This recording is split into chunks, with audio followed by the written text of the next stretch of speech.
Hey, how's it going? What's up, my nigger? Nigger, nigger, nigger, nigger, nigger, Wow, nigger. that's nice. The Christians are like super creative nowadays. These people are like just so like interesting and loving, and they have like, they're definitely over the age of like 13. No, I don't know. It's like most intelligent Christian, not even gonna lie. Yeah, exactly. Like go do your like Catcher in the Rye homework. Jesus. Your ass is not seeing the pearly gates. Hey, thanks so much for the heart, Tara. I appreciate it. Hey, what's up? How's it going? Good. How are you? How old are you? 17. Oh, you gotta be 18 or older in order to join. Sorry, it's TikTok's rules, not mine. But make sure you're double tapping on that screen, share it with your friends, drop a comment. It's good for the health of the stream. I would absolutely love to see you or to see more people in this live. And you can do that by just sharing it with other people. Hey, what's up? How's it going? Oop, hello? Are you there? Oh, okay. I guess not.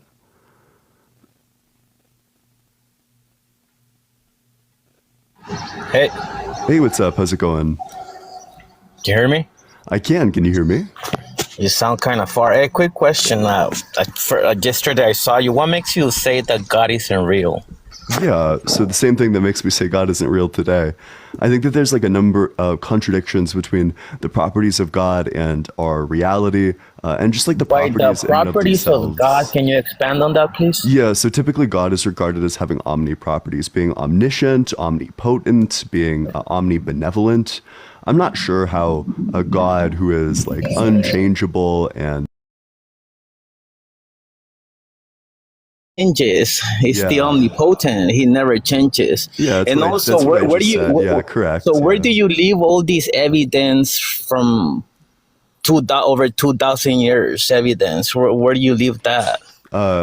Typically, I leave it nowhere because it's really bad evidence. What do you mean bad evidence? Yeah, so there's just no evidence that anything like supernatural took place in regards to like Jesus. Have you ever read the Bible in its full content? I haven't read the full Bible, but I've read lots of Okay, parts so of the so so Bible. you you I'm don't know not sure all the why. evidence, right? I'm not sure. Well, but the Bible can't be evidence for the existence of the Bible, right? Like No, but the you're just Bible, I saying at take it that as a point you would just book. be I saying take like the the Bible Bible as a is true book. because the contents in the Bible prove that No, the no, no. Bible I'm is not true saying the because the Bible. I'm Bible not is saying. true.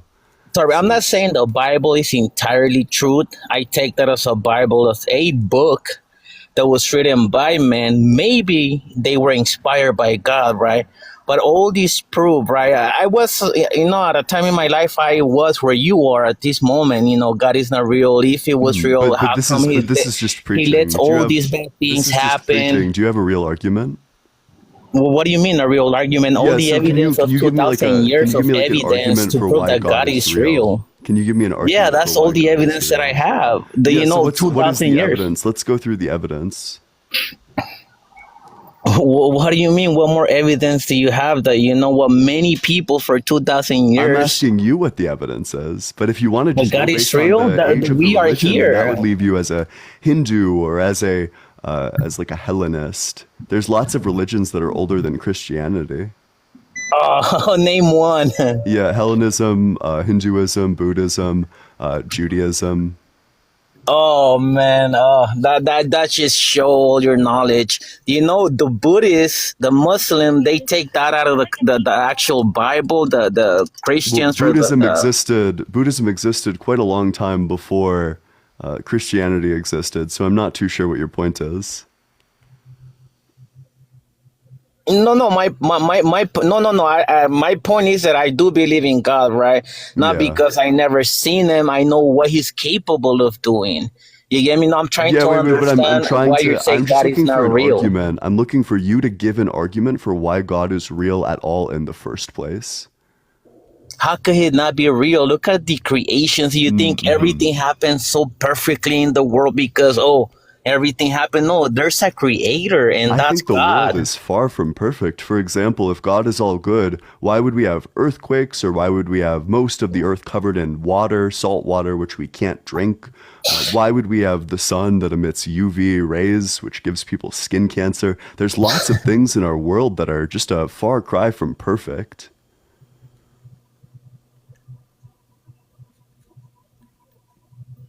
It's just, I don't know. You seem like a bright, young man, and it's just mind battling. Like, how can you say that there's no God? Yeah, I just told you how, because the world is But far no, from but I mean, okay, perfect. what is coldness to you? What is coldness to you? What is coolness? Yeah, cold, the state of coolness, yes. Yeah, so cold is just the absence of heat.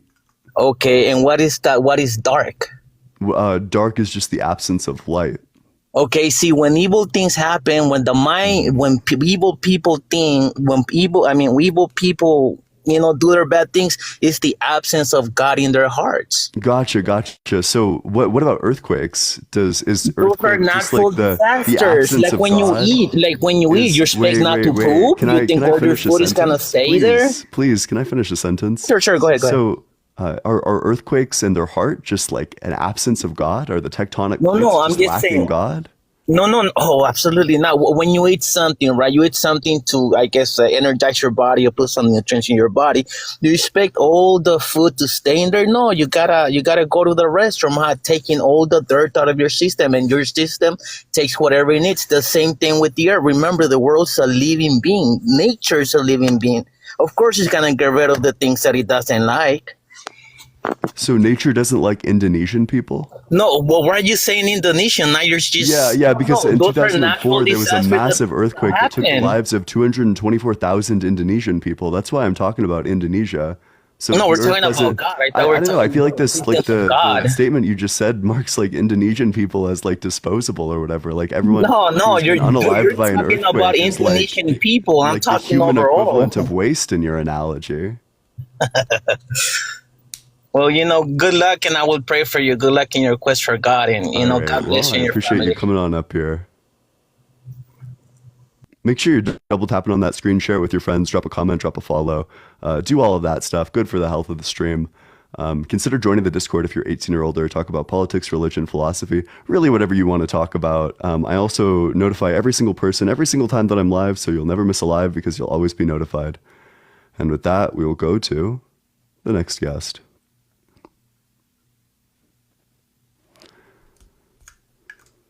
No, I love being prayed for by people I didn't ask. Hey, how's it going? Lazy. Yo, you gotta be 18 or older in order to join, sorry. Dude is literally a fetus. Hey, only request to join if you're not driving, if you're 18 or older, if you're not a yapper, etc. Hey, how's it going? Hello, Griff? Yo, what's up? How old are you? 28. And do you think God is real?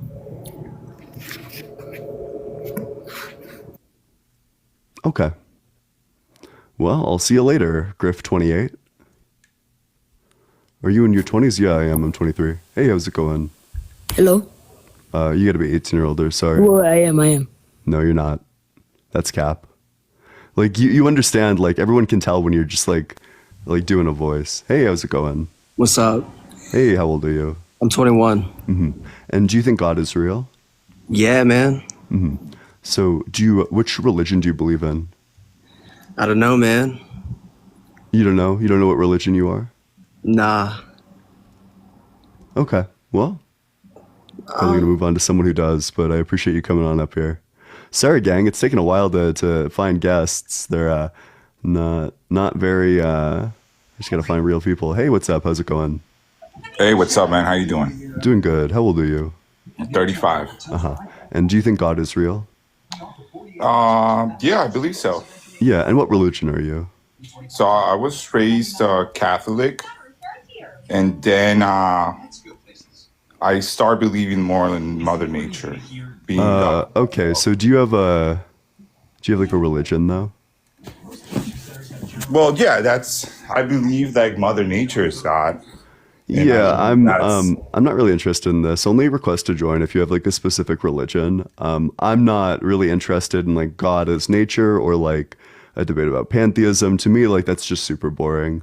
I think that it's like analytically like super boring because it's like, okay, well, if you define God to be nature, then I guess God is nature. Hey, the person in the comments asking for the feminism topic, I'm actually planning on doing that topic on Sunday with Athena and probably Colette, but we'll see. Hey, how's it going? Good, how are you? You gotta be 18 or older to join, Shut up. sorry. Only request to join if you're 18 or older. If you sound like a fetus, like everyone can tell, I'm gonna kick you. If you sound like you're like genuinely like 13 or 14. Hey, what's up? How's it going?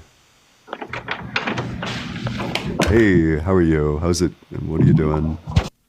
Okay. All right. Bro, I'm so sorry. I've just been like looking for debates and I have nobody. Hey, what's up? How's it going? Hey, I'll fuck your mother, you stupid bitch. I'll fuck her and clap her upside down. Bro, that's like super creative, but unfortunately you have to be 18 or older to join. Sorry. Hey, what's up? How's it going? Truly? Hello? I have no idea what's going on. I don't know why the fuck they're doing this to me. I'm gonna lose it, dude. It's like a goddamn daycare. Hey, what's up? How's it going? Hello. Hey, how old are you? I'm 18. And what year were you born? Oh, shit. Yeah, it's the cap of the century. You don't sound 18. No, from the bottom of my heart, I apologize. These guests are, it's rough. Can't lie. Hello. Hey, what's up? How old are you? What? How old are you? Okay. Bro, this is terrible. Oh, God. I'm never going to find a debate. This is what it's going to be like for the next 3 hours. Hello. Oh, no. Bro, this is going to be my 13th reason. I can't even lie. This is like so, bro, summer break was a mistake. Summer break and its consequences. Yeah. Yo, you a faggot. Go fucking shoot yourself, you bitch. Yeah, You got bro, you're like super creative. Yo, most creative and intelligent and empathetic Christian, by the way. Hey, how's it going? I like watching videos of black men shaking their booty cheeks. I don't know why. I should just start blocking people or something, unironically. Yeah, this is like my hell. I must have been like unalived last night. This is awful. Hey, how's it going? Hey, what's going on, man? Oh, thank God. Right? Do you please tell me you believe in a real religion? Yeah, I mean, I'm Catholic. Thank fuck. Oh my God. I almost just converted right now. Oh, Jeez. Jesus God. Christ. Yeah, maybe God is real and God is good. So, do you have arguments for why God exists or why? I mean, no other argument other than my own personal experiences, you know? Okay. I just feel like. So the reason I think personal experiences are uncompelling, and I'll give this like little like spiel before you give your personal experience, for why I'm like almost certainly not going to be convinced by it, is because one, it's your personal experience. I haven't had it. Two, personal experiences are filtered through like the individual. That if I had the experience you had, I would probably remain an atheist. So for example, if like a Christian encountered demons during the night when they couldn't move, they'd think that that's like compelling evidence for God. But I would just be like, oh, I guess I had sleep paralysis. Yeah. I think it's very unlikely that I'd be convinced by anyone's like personal experience. Well, I think God, the only reason there is a God or anybody would believe it is because of their own personal experiences. Like they say, you know, I mean, I get it. God is not something that somebody could prove like with facts. It's like not debatable, honestly, kind of like. No, it is. Because you have to feel God. It's like within you. It's no, because there's like affirmative arguments for and against, right? Like I could ask you, if God is all good, then why does God cause like earthquakes? Well, who says God causes it? I mean, so sometimes who else would be the cause of earthquakes then? Earthquakes, part of the shift of the tectonic plates? Yeah, and who made the tectonic plates? Well, they're a part of Earth. Oh, so you're arguing for God because you're saying God made it. No, but it's like an internal critique, right? So we're just like in your worldview, I think that there are contradictions. I don't think it's possible that God existed and that he's like all good and also that he created like the tectonic plates which cause earthquakes, right? That's exactly what I mean. Like God, you know, it isn't a real thing. It's a faith. You have to believe it. You have to feel it. It's within you. Wait, so God's not real? Well, not in the sense, like it's not a guy in the clouds. Yeah. Like I understand he's not like material, but do you think he's real? Do you think he's like an immaterial mind? Yeah, he's real for me. It's kind of like your thoughts. Are your thoughts real? No, they're only real. I'd say that my thoughts are real because I experienced them. Yeah. It's like your dreams. If you have a dream, did it really happen? I mean, it did while you were asleep. So the experience of having the dream, like that happened, but the dream itself is illusory, sure. So, but are you saying that God is illusory? Well, then wouldn't that same logic apply to life itself? No, why Because would then it? you die, and then it's like it only happened to you. You were the only one who lived your life. Yeah, that's It correct. wasn't real for everybody. Yeah, but that doesn't mean that it's illusory. So because your life is actually in line with reality, that you really existed and you really did live. I mean, the only reason you live and exist is because your 5 human senses are telling you that you do. That's the only reason that makes anything real. Yeah. So I if you agree. have a faith, a belief in your mind that God is actually there for you, then that makes God real to you. No, because I think faith. Do you think faith is like a good way for arriving at conclusions? I think so. Okay, I mean, so not let's say that you and I not are in a like- jury and we're convicting someone of unaliving, like serial unaliving. We have literally no evidence that they did it, but we have a lot of faith. Do you think that's like sound reasoning? Not in our freaking judicial system. No, Yeah, I you have agree. to have Yeah, in the facts. same sense, I don't know why I would have faith in any other area of my life. Insofar you as have faith faith in is love, just a don't you? belief You in the love your absence of mom? evidence, You like love I your have no girlfriend or idea something why like I would that? ever believe or why I would ever have faith. Do you love your mom? I do. Okay, so you have faith that she loves you back. Not necessarily. I think my love for people or like individuals, like I love Mitski, but I'm pretty sure she doesn't love me back, or at least it would be strange if she did.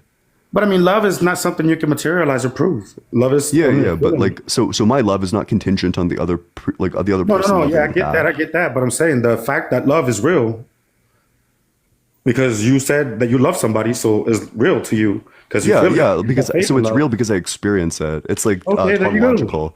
Like I love my mom, therefore I love my mom. It's like Like, saying I have the faith in God, experience, therefore which there is a means that the God. experience is definitely happening. And again, your experiences are your 5 senses. The only reason something is happening is because you feel it, you touch it, you taste it, So you it's a hear little it. bit more than that, right? Like I don't know what senses we're using when we're like dreaming or whatever. Maybe there's like some Well, senses being used, there's but only there's 5. like we have like a sense of time. We have Time is I a know we have man-made like a lot of construct. You can't bring time into this. what? Time is not even real. Time is only. What do you think that time is? Linear? Yeah, I don't know. I have You no. think I'm time goes agnostic straight? to theories of time. I have no idea. Yeah, time is not even. Time is also a concept. It's just. Wait, so I guess I have a question for you. Does God know have faith in everything? time. Wait, does God know everything? I mean, I imagine he would. Shit. You know, Yeah. honestly, look, I'm Catholic, but I'm not like a super religious guy. Here's what I think God is. And like I said, I can't prove it to you, but what I think God is like everything that ever was, is, and ever will be. All the matter, everything that exists is God. So Was God the Holocaust? what? Was God the Holocaust? I mean, gods are events. I mean, the Holocaust was an event, but I'm saying Yeah. all the matter that existed, all the people, all the material items, everything that there is God. So Was, you was are a Hitler son of God composed? yourself. Wait, so was Hitler made up of God? I mean, where are you going with that question? That's kind of weird. Like, Yeah, you're I just want to turning know the if subject you into think something- Hitler was God. So you're trying to corner me into making a stupid statement. Well, I think you already made like what you might call a stupid statement, which is why I'm cornering you. Well, look, I'm not going to say Hitler is God, but I believe that God is everything. So yeah, maybe that's a part of it too. It's the good and the So bad. maybe Hitler is a part of God. I mean, probably God killed more people than Hitler did. Shit. Oh, Put it that way. well, God sounds like a pretty fucked up dude then. I mean, it could be fucked up. That's why he's a human. That's why he came supposedly as Jesus in human form to experience life as a human. That's why he is all of us. He knows us. Wait, 'Cause we but ourselves. don't you think that this sounds like heretical, right? Like you think you certainly think that the Son is like different than the Father, right? No, they're all the same thing. It's the Holy Trinity. Oh, so The you Father, think the Son, that and the Holy Father is Spirit. the Son? Yeah, God is Jesus. Oh, you're going to hell. Your ass is not seeing the pearly gates. Bro, God is Jesus. What do you think? Yeah, All but right, do you what think the Holy Trinity Father is the Son? What do they say? The Son, the Father, and the Holy Spirit. God. Yeah, the yeah, man-made but they also man, say that the Father and is not the Ghost Son. is all one It's person, not the bro. Holy Spirit. Look, Jesus is God in human form. Jesus came to earth as himself, his own son, and experienced life as a human. Okay, That's so it why- sounds like you. So do you reject the Trinity? Why would I reject the Trinity? Oh, because it sounds like you're saying that Jesus. So if the Father is the Son, then it sounds like there's actually not Ghost. 3 aspects. That it's like just one aspect. It's 3, but yeah, it's all in one. It's Okay, a wait. Trinity. So let's say like I'm a person, you're a person, Danny's a person. We would have 3 people. Jesus is God. the Father is God, the Holy Spirit is God, we would have three gods. It's all one God, dude. Yeah, but can you explain what's like the problem with that logic? I mean, there is no problem. Oh, okay. Literally, So then we would have three gods. You agree with like the I said, you know how I conclusion, said that God is everything, right? First of all, God is everywhere. He's everything. And then he made himself a human, a man, and walked amongst regular men so he could experience, life as we do. Yeah, but it just sounds like super heretical. That if you're saying that the Father is the Son, like that's like literal heresy. Like this is a rejection of the Trinity, to be clear.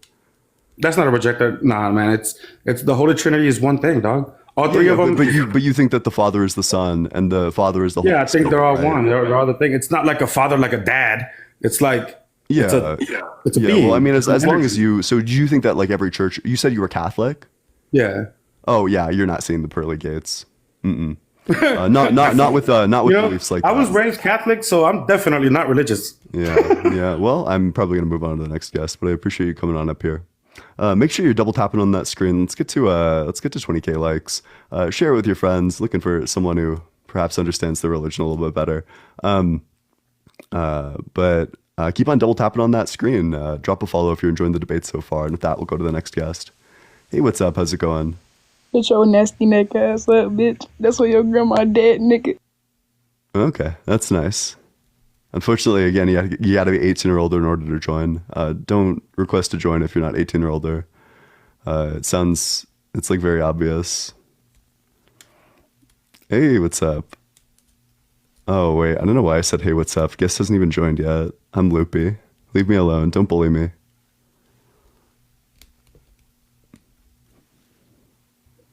Hey, what's up? How's it going? Hey, what's going on, bro? Yeah. What religion do you believe in? Yeah, I'm a Christian, non-denominational, buddy. Okay, sounds good. So, do you think, do you have like an argument for why God is real or proof for the truth of Christianity? So yeah, first, can I ask, like, do you, just so I know, like, where to go with my argument? Because I kind of, like, I've grown up making several different defenses / argument for my religion. So where do you exactly stand on it? I see your big thing saying God isn't real. Yeah, I'm an atheist. Yeah, I'm specifically a naturalist, which entails atheism. Okay, so do you believe a lot in, like, science and everything? Yeah, I do believe in science, or I believe in the scientific method, rather. I got you. So I commented a little bit earlier when I first joined, saying I believe in religion for solely like logical reasoning. Yeah, let's hear it. So basically, I would have arguments with my buddies, or critical conversations, as you put. Basically, like oh, well, the Bible only says the Earth is about 6,000 years old. I'm like, okay, you're reading a lot of things out of context, and they're like, oh, you don't believe dinosaurs exist. I'm like, I didn't say that. But basically, just asking you, as I asked them in the moment, do you believe as humans we are perfect? Fuck no. Yeah. Okay. So yeah, we have an agreement with that. So, as perfect human beings, or as imperfect beings, can we have anything that is 100% true? Yeah, I think that there's statements that can be 100% true. Yeah. Okay. So I believe so too, but only like you said, there can be some things that can only be true. So what do you think? So I think the statements that can be 100% true are typically going to either be analytic, that is, like, they're going to be true based solely on definitions. Like, if I say Jerry is a bachelor and we define bachelor to be an unmarried man, then we could say that it's 100% true that Jerry is unmarried. That essentially, that if we have a shared understanding of definitions, then we can make statements that are 100% true. I also think that there's like some experiential things that are 100% true. So if I feel love, I feel love. That's just tautological. A equals A. So a lot of things that are observational true, right? Yeah. So I believe in like phenomenological truth, red. and I believe in like analytic truth. So within, kind of go into analytical truth, because I kind of have a point to that, I think. Yeah. Wait. You wanna know more about analytical truth? So that's just going to be like truth relative to definitions and meaning. That again, if I say, so if we define Jerry to be the person over there, and we define a bachelor to be an unmarried man, then we can say with 100% certainty that Jerry is unmarried because Jerry is a bachelor and bachelors are unmarried. So it's just going to come back to definitions. I think analytic truths can be true. Okay, sweet, sweet, sweet. So basically, an argument that I made with my friend before is if we're imperfect beings, that means we have a flawed sense of logic. Not everything flawed. Where we can see Jerry has a bachelor. I can see that an apple is red. I can see that the sky is blue. I can see that 2 + 2 = 4 because I'm observing. Let's say you have 2 apples, I have 2 apples. We put them together equals 4. That all makes sense. So when it comes to more of a what's the word I'm looking for? More on an extreme scale, like how old the Earth actually is. How do we know that that's actually true from the science that you believe in? Because no one was there to record from day one on Earth to now, and we're just looking back and being like, that rock looks pretty old. Let me put a number on that. So that's just going to come down to things like, I think, radiocarbon dating, or no, so that wouldn't be carbon dating. I think it would be uranium dating. That's how we get like the age of the Earth, for example. Yeah, I get that. It's just in the sense of that's also, I wouldn't put that in the analytical observation. Yeah, whatever. of course, sure. So I think that when it comes to science functions under empiricism. Empiricism doesn't really believe in like 100% absolute truths, but rather just like statements that are strongly supported by evidence. That I can't actually see causality. Like when I shoot like one pool ball into another and that other one goes flying, I can't actually see the causation there. I just observe the event happening over and over again, that I send one into the other and then the other goes flying. Like I see event A, one goes into the other, and event B, that the other goes flying. But the underlying mechanism is not something I can observe. I can't actually see the transfer of force in like numerical values or anything of that sort. But by viewing and observing something over and over and over and over again, we can have like very strong inferences about causality. So even if we can't prove with like 100,000,000% certainty, absolute certainty, that the pool ball causes the other pool ball to move, we see it happening every single time. So we will just like infer customarily that that's going to happen the next time because it's happened every time before. Okay. So I just want to, make one little last thing. I joined your Discord because I love debating people. But one little last thing, because I have to let my girlfriend in.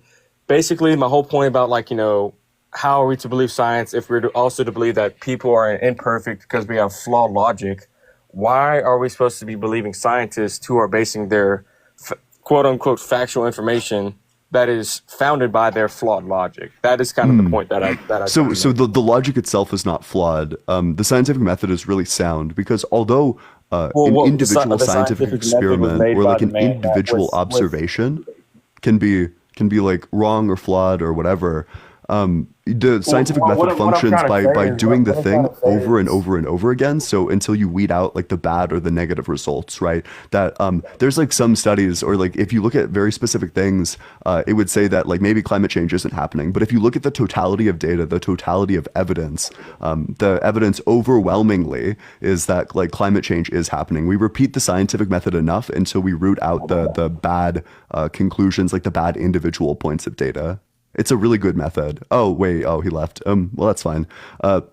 Make sure you're double tapping on that screen. Let's get to 30K likes. Share it with your friends. Drop a comment as well. Consider following if you're enjoying the debate so far. And with that, we will go to the next guest. You can also consider joining the Discord if you are interested. Hey, how's it going? Yo, what's up? How old are you? 18. I just graduated the other day. Okay, sounds good. So do you think God is real? Yeah. I mean, I went to like a Catholic/Christian school, so yeah. So do you have an argument for why God is real, or proof for the truth of like Catholicism? Well, I mean, like the Bible and like your faith. I mean, I guess like your family, like if your family, I mean, if you fall in line with your family and you are baptized, then I guess you're like, I guess you just fall in line with them. So you're saying that God is real because you were baptized? No, like my family introduced him to me, so I just like. Yeah, I understand that, but why is he real? Why is he real? Well, like because the Bible says so, like the Bible. If you're okay, so you're saying that the Bible is true because the Bible says he's real. Yeah. Because the Bible is true. Yes, I believe in the Bible. Yeah. Okay, so let's like what type of shape would this form? So we have the Bible is true, because the Bible says so, and of course that's true because the Bible is true. What typical shape do we have here? Circle. Yeah, exactly. It's a circular argument. Well, I mean, like. So this is like saying that God isn't real because God isn't real. No, I'm just saying, like, if you believe in the Bible, you believe in God. Like, that's just where it comes from. Like. Yeah, but why do you believe in the Bible? Because, like, I don't know, it's true. Like. Yeah, so why is it true? I mean, there's like lots of parts of it that are obviously there's facts, not true. like someone wouldn't just like make up the Bible. Like it's factual. Like there's facts in there that Jesus existed, that God existed. Do you think that someone in there would just make up the fact that like Zeus existed? Jake, thanks so much for the $6.66 on Cash App. Huge W, Jake, in the comments. I appreciate it. That's so kind of you. Like if Do you think that someone would just make up like Hinduism? No, I think all the religions are real, but it's based on your faith. Like a big part of it is your family too. Like if you're introduced to like Hinduism, then you're gonna get curious. I don't know, and like get more into the religion as you like live on. It's all about your faith. Do you think it's both possible that Hinduism is true and also that Christianity is true? Well, if I'm Catholic or Christian, then no. Like, yeah, I don't think it's real. No. So do you think that like the truth of a religion is relative, or do you think it's like objective? I think it's relative. Okay, so you don't think that God is objectively real? Well, he was once like real, like physically, like no, like just like as like a bodiless mind or whatever whatever your conception of God is. What? Like I don't think he's like just like the other guy said. I don't think he's up in the clouds, but he's definitely real. Like physically. Oh yeah. So, but you have an argument for why he's real? Well, it's your faith. Like you can't really. Yeah. So, do you think faith is a good method for arriving at conclusions? Yeah. So let's say that you and I are on the jury for like a serial unaliver. And this serial unaliver had like there's no evidence that the person did it. Literally no evidence whatsoever. No argument for why he did it. But you and I have a lot of faith that he did it. Is that sound reasoning? No. Okay. Yeah. So I think faith is a bad method for arriving at conclusions. Well, I mean, faith is also depending on like your own experiences. Like if you experience God in your life and you experience like all these things that God has done for you, and you just look around, like there's got to be a creator of this earth. There's got to be there's a creator for everything. There's a creation for everything, and even you, like there's a creator from you. Like yeah, so there's like two things here. I think personal experience is unreliable because one, I haven't had the personal experience, and two, the interpretation that I take of any personal experience is going to be filtered through the things that I already believe. So if I already believe in the truth of like Christianity, then I'm going to add like anything I encounter, like any good thing in my life, I'm just going to be like, yeah, God did that. Whereas if I don't believe in Christianity, if I'm like an atheist, then I'm going to say, wow, good things happen in life sometimes. That's pretty cool. Like, I don't think personal experience is very compelling at all. It's just like it plays further into your biases. Yeah, I see where you're coming from, but okay, so why are you an atheist? Yeah, because I think that there are like contradictions in the properties of the Christian God or the Abrahamic God, right? Like, so if God is all good and God made the earth, why would God make the earth such that it has like earthquakes? If God is all good and God made the sun, why would he make the sun such that it emits UV rays which give people skin cancer? So you're saying like why you think God is bad because he kills people? Yeah. Well, I mean, like just randomly and unjustifiably. Okay. So going back to the Bible, in the Bible it says God that you have to die for Adam and Eve's sins because they're mortal sins. So like he's not doing this like just to kill people because that's not what God would do. But like you have to die for Adam and Eve's sins. Why? Why does that make any sense? Well, it's what God. Well, because Adam and Eve, it's a mortal sin. So that makes no sense at all. Why would I need to be unalived for the wrongdoing of someone else? This would be like if that's your like let's say that you're like a parent and you have like two sons. So one of your sons comes home with like a bad grade from school. So you go into your other son's room and just start tearing the fucking place apart. You start like taking the door off the hinges, yanking his Xbox out of the wall. All sorts of stuff to punish the other son. Would you be like an all-loving, all-good father in that instance? No, but that's not relevant to like that. That's not. Yeah, anything. and so in the same way, if God is punishing us for the wrongdoing of someone else, the wrongdoing of Adam and Eve, I think that that's also pretty unjust. Well, it's not unjust if you believe in like if it all comes down to your faith at the end of the day. Like if you believe in Christianity, then that's what happens. So it's not unjust if you just believe it's unjust. Well, to me, that's like deeply unintuitive. Like, do you think it's like reasonable to say that like, well, the father punishing the other son, that's not unjust if you just believe it's not unjust? Well, no, because that's again nothing to do with. That's like you can't even use this as an example because it's God and like having a fight in your family is completely different. Like you can't use this in another. No, but it's like directly analogous, right? So it's like in both cases, someone who's being punished for the wrongdoing of someone else, and in both cases, we're claiming that the party doing the punishing is an all good, all loving party. To me, it's like deeply, deeply unintuitive that we would ever say that this is like an all good, all loving father.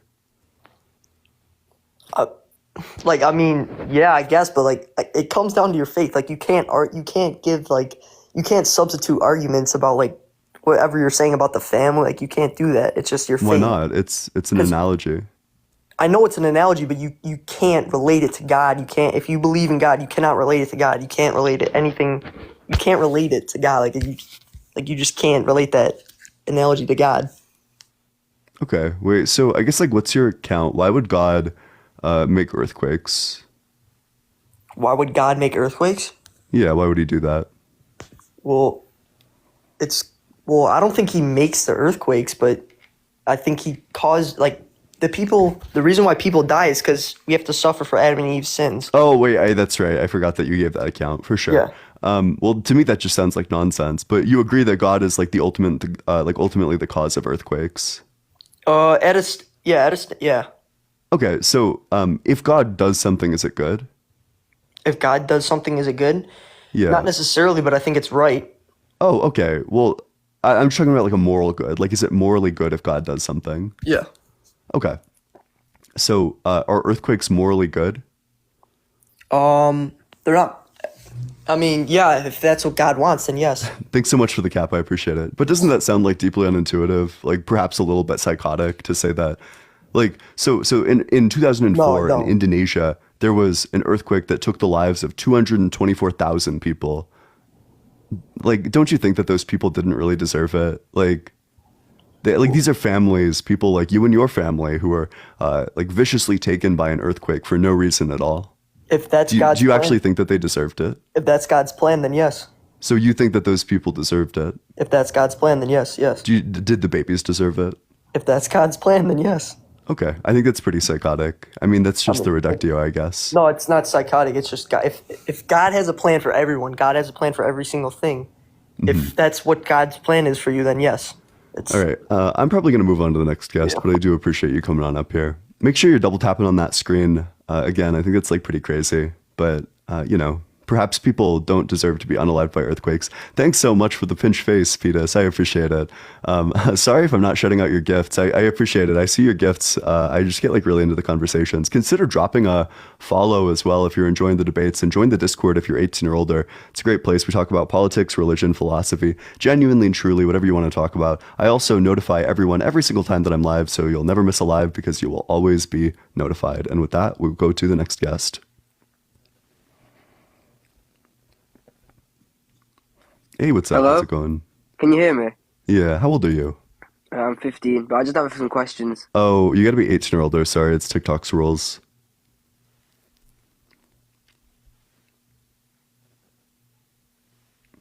All right, let's try to get another guest in here, and let's get to 40K likes as well. Trying to make my way through guests. There's 56 people in the guest request box, so I'm sorry if I don't get to all of you, but I do appreciate all of you coming on down, coming on over. I'm going to slowly start adding people until someone joins.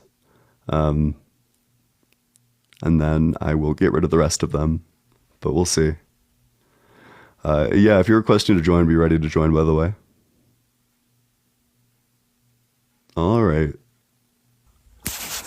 Hello. Hey, how's it going? How old are you? 19. Okay. And what was your birth year? 2020. 2020 is your birth year? No. Gotcha. Well, all right. Only request to join if you're 18 or older. If you sound like a child, then I'm gonna probably auto drop you. Hey, how's it going? Hello. God is Hey. real, bitch. You better repent, bitch ass nigga. God is real, bitch ass boy.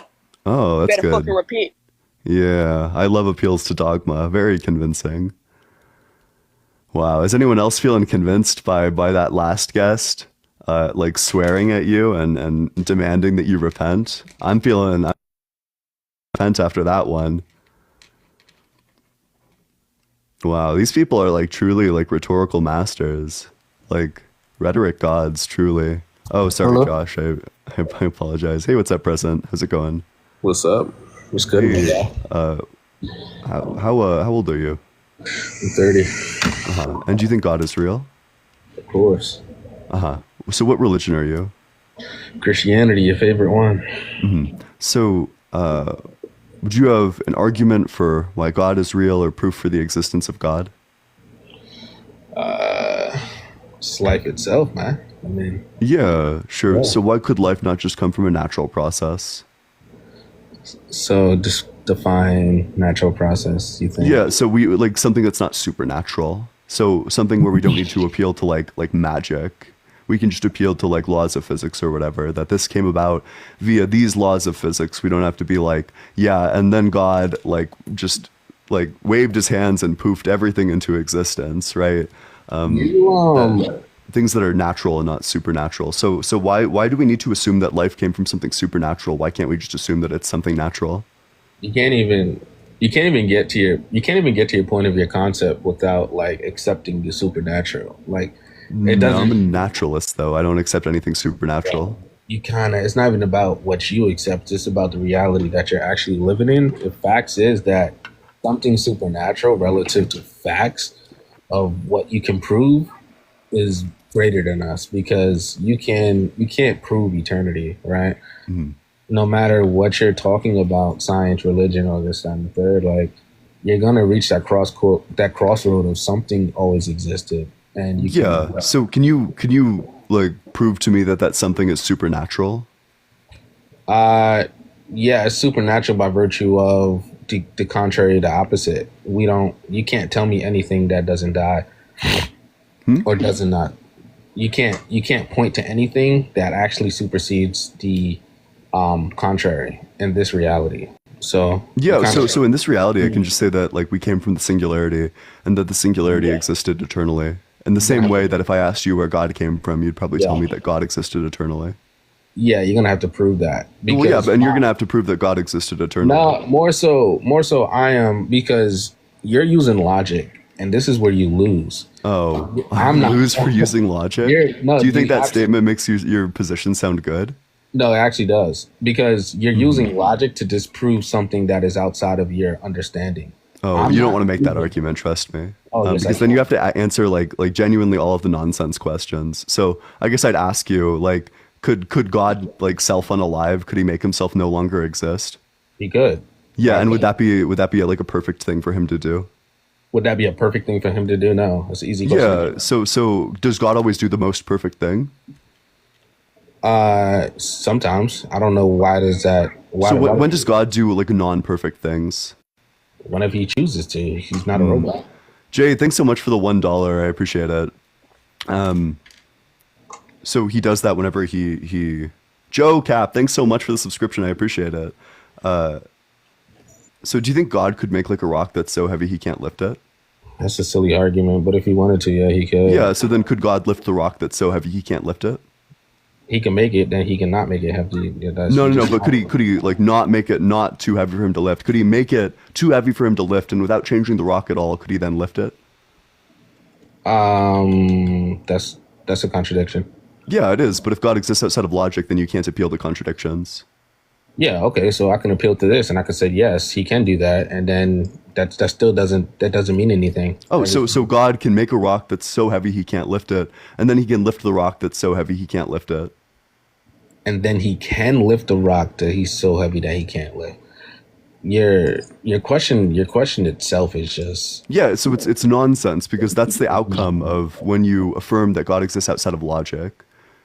The intelligent thing to say is that God can do anything that is no. logical, that God actually could be understood logically. I never said that I'm saying outside of our logic. I'm not saying. So our logic typically functions under like the three classical laws of logic: the law of identity, that God is God; the law of excluded middle; the law of non-contradiction. Yeah, exactly. So does God follow these laws of logic? Yeah, I'm not saying that he does not follow these laws. You're missing So then God actually could be understood logically, that God can't make contradictions true. Never said he could not be understood logically. Oh, yeah, but you said that he exists outside of logic. So if God exists outside of logic... He exists outside. I'm saying... Hey, thanks so much for the extension of your 1 month subscription. I appreciate that. That's super kind of you. You need to understand the middle ground of these statements. You're going from opposite ends of spectrums.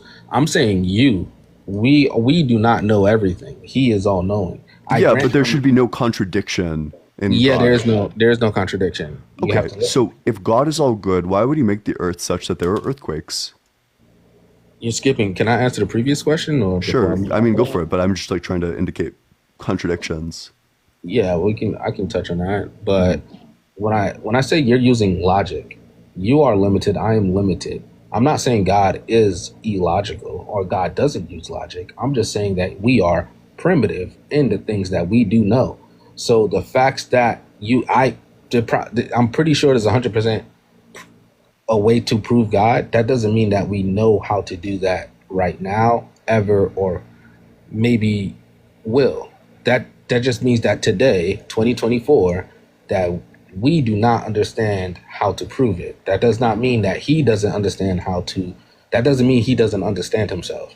Gotcha. Well, I'd be super interested in hearing the proof as soon as you come up with it. But right now, that just sounds like a cop-out. This would be like if I said, like, well, listen, fairies definitely exist. Fairies exist all around us. But I just can't prove it. And one day I will prove it. Shauna, thanks so much for the $20 on Cash App. I super appreciate it. W Shauna in the comments section. That's massive. I actually do appreciate that a ton. Thanks so much for the subscription, Colin. I appreciate the hell out of that. That's very kind of you. That's good stuff. Yeah, it's not, to me, it's not a cop out. It's just, to me, it's more humble to say that there's things that I do not know and there's to be discovered, and maybe there's going to be greater minds to come way past my existence on this planet that can probably make better strides to understanding the universe, aka God, to a certain extent. But do you believe in like Allah, for example? No, I don't. Okay, but don't you couldn't I just apply the exact same argument that, well, Allah just exists like outside of our logic, and even if we don't have the proof for Allah right now, he still definitely exists, and one day we will have the proof. I never said we will have the proof for sure. I just made that statement relative to what you said about knowing God or knowing what he's going to do. So why would you believe in your God but not Allah? Katie, thanks so much for the subscription. Huge W, Katie. I appreciate it. I got a call. Where are you there? Or yeah, I'm here. My bad. I'm getting a call. Let me just text them real quick. Tell them I'm busy. But yeah, I don't know much about Islam. I don't even like to speak on different religions. I don't know much. Katie, about. Thanks so much for the sent subscription. I appreciate the hell out of it. Thank you so much. I'm not disrespectful. I don't care to say anything personal. Yeah, wait, but so just to be clear, you don't have a proof for the existence of your God? I don't have proof of the existence of my God. I do. The beginning of the conversation started. Jay, thanks so much for the $1 in Cash App. I appreciate it. What? This conversation is easy to be checkmated. The checkmate is within the fact that you can't prove eternity. That's checkmate. Well, wait, but so if I can't prove eternity, then neither can you. What the fuck? No, but your argument is logic. My argument is a God. I can't logically, I don't have to logically prove eternity because I believe it's something that a God is. You logically have to show me something on earth that supports your point, and you Yeah. can't. So my point is just that the singularity could exist eternally in the Yeah, same way that's a that coulda, your woulda, God shoulda. could exist eternally. That's coulda, shoulda, woulda. That's a logic. You are. Well, yeah, you're yeah, bound- because there's like we actually don't know what came before the Big Bang, but there's like a number of theories that don't rely on appealing to God. To be clear, your idea that God just poofed everything into reality, that doesn't even rise to the level of a scientific theory. There's no scientific evidence that God exists eternally and that one day he just decided to make everything. So I guess I'd ask you, if God existed eternally, do you think that he ever changes? Does he ever change? Yeah. Yeah, I think he changes. Oh, you think he changes? He can So change. you think perfection changes? Not in the way that you perceive change, but I do believe possibly. I don't know. Thanks so much for the subscription. I appreciate the hell out of it. But I just want to be clear. So you think God is perfect, but God changes. So you think perfection changes? I'm not saying that perfection is relative itself. You can't tell me, you can't point to anything perfect. You can't show me. Yeah, but it's an internal critique, right? We're talking about your God and your worldview. So in your worldview, you think that God is perfect, but you think God changes. So you would say that you think perfection changes. Yeah, exactly. And that's why I said the definition of perfection itself is relative. Like, you can't show me a perfect car, a perfect woman, a perfect scenery, a perfect picture, a perfect baby, a perfect person. Like what is perfection? Gotcha. But not. So you do think perfection changes, to be like super relative. clear. You do think perfection you changes. can't even say that it changes or doesn't change. It's more of a. It sounds like super subjective then, that perfection is just like always changing. It could be, but that doesn't disprove. Do you think God exists outside of time? Of course. So if God exists outside of time, then how does he change? What?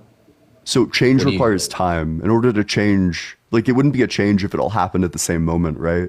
Like, in order to change, you need to exist within time. So how can God exist outside of time and change?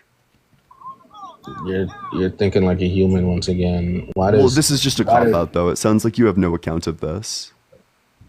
No, it's not. It's like you're telling me that change happens only with time, but you don't know what happens outside of time because you've never been there. So that's a contradiction. Yeah. So let's hold like one moment constant. So how could we have change in just one moment? How can you have change in one moment? Yeah. I'm trying to understand the relevancy of where this goes. Yeah, because you can't change if you exist outside of time. You like change is relative to time. Is that have you ever been there to say that? I mean, I think change is incomprehensible absent time. Well, that's what we go back square one again, where I said you can't conceive of what. Yeah, so then God is illogical. Was the conclusion to that? How is it illogical? That if God exists outside of logic, if he can't be logically comprehended, then God is illogical. I never said he cannot be. I'm saying we don't have that answer up to how to comprehend it. These are two different. So you're not saying he can't be comprehended. You're just saying that we don't have a way to comprehend him. Exactly, just two different statements. Exactly. It's not the same thing. To say that he can't is saying that never will be comprehended. To say that we don't know, to say we don't know everything. These are like, how is this contradicting? Like, it's like direct and obvious how it's contradicting that you're saying that both like God totally can be comprehended. We just can't do it. It's a contradiction. So I don't like. I'm so confused. Do you like? Is there nothing on this planet that you can? All right, I'm probably gonna move on to the next guest, but I appreciate you coming on up here. Make sure you're double tapping on that screen. I think the person because the last person that I kicked was Josh, so we'll do that, and then we'll go to the J person who cash apped me. Hello. Hey, what's up? How's it going? Pretty good. How about you? Doing good. How old are you? I'm 22. Mm-hmm. And do you think God is real? I do. What is your argument that he's not? Like, why do you Yeah, believe so I he's have two not? main ones. First, I think there's a contradiction between the idea that God is all-knowing and that God has free will. Either he infallibly knows what he's going to do in the future, in which case he can't do otherwise, or he can do otherwise, in which case he can't infallibly know what he's going to do in the future. So either he's omniscient or he has free will. Well, with your argument, you're trying to say that God is chained by time, and time isn't real to him. Time doesn't. It's not a thing to him. You know, time is a man-made thing. God lives in the now and the present. So does God know everything? Yeah. And does God's knowledge change? God's knowledge doesn't change, but his actions does. So Yeah, but but his knowledge stays the same. So he knows everything and he just continues to know everything. he knows all. He knows what you're going to do. He knows everything. Yeah. Does God know what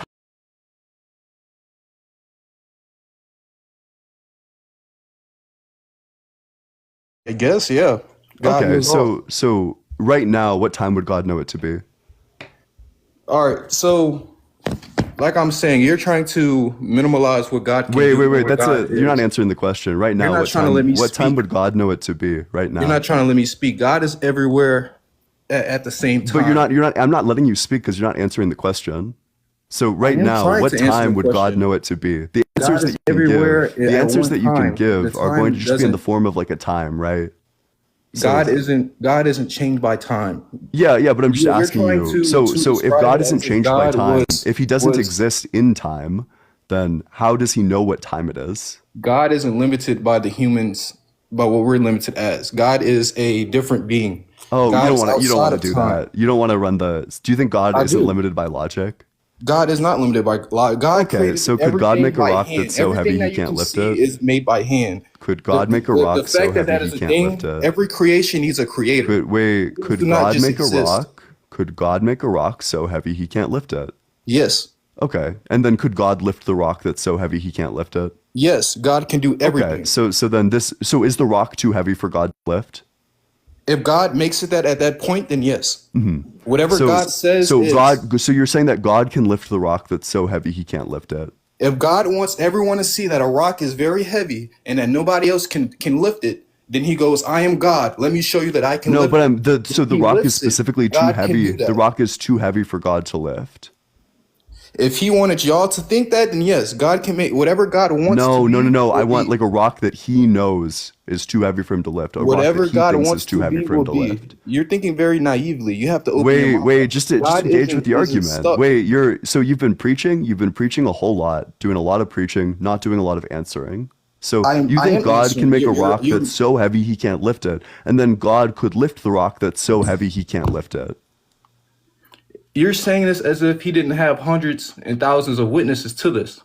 To him These making a people- rock that's these so people heavy he died. can't lift it, and then lifting These the people rock that's so died heavy he simply can't because lift they it? said that they saw him lift it. Simply because they said they saw. Wait, do you think making the a do miracles you think he this is did? like a That's thing why that they happened in the died. Bible? They died because they said something that they Gotcha. saw. not So what they it believed sounds in. like God failed in his task of making a rock that's so heavy he can't lift it. So it sounds like God never is not all fails. I promise you powerful. that, brother. So wait, would you agree that if God set out to make a rock that's so heavy he can't lift it, but he can lift it, that means that he failed in making a rock that's so heavy he can't No, lift it? that means that in that very point in time that it was unliftable. But then when he changed it, But I thought can God do all. existed outside of time. In that very But second, so he you're could saying not at that point in time it was too heavy for him to lift, but of course God exists outside of time. Yeah, exactly. Okay, God- so you agree that you're saying nonsense. No, I'm saying that God lives outside of time. Yeah, so And but we you said do. that We at live that point in time the is a rock was too heavy for him to man-made lift, but thing. at a God different is- point in time he changed it. That So is the God only way exists that in we can time. understand it. God exists in time. God broke it down for us to in a way that we can understand it. That's what I'm trying to say. Yeah, but I just want to know. So could God make a rock that's so heavy he can't lift it, and then without changing the rock, could he lift it?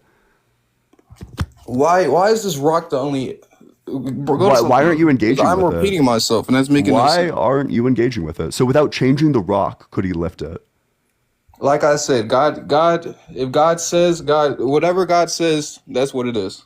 Okay, so could God? But it's a yes or no question. Without changing the rock, could he lift it? Yeah. Okay, cool. So then God failed in his task initially to make a rock that's so heavy he can't lift it. So if you make a rock that's so heavy you can't lift it, and then you lift it, would you agree that there's a contradiction there, that you actually failed in making a rock that's so heavy you can't lift it? No, what I'm saying is, whenever he So first so you said think the rock that will that be God heavy, didn't fail at making a rock that's so heavy he can't lift it. If he makes a rock that's so heavy he can't lift it and then he lifts the rock, you think that this is like all logically consistent? well, you can't try to define God by just This just logic sounds like alone. fucking nonsense to me, and I'm sure it sounds And like why is the nonsense to rock everyone else. the So only thing you could have to God make a argue with? sword that cuts through everything? Why is this what you base your religion off of? Well, Are you but this is based off no. of? This is just like the logical conclusion of when you reject logic.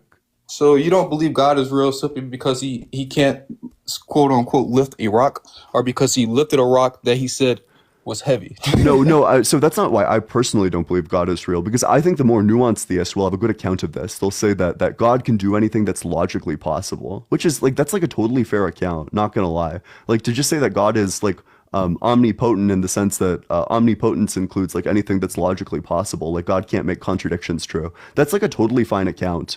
The problem is that's not the account you gave. You said that God exists outside of logic, which means you need to ask or answer the illogical questions. I don't have every answer. Yeah, so could God make a sword that cuts through everything and a shield that can't be cut through?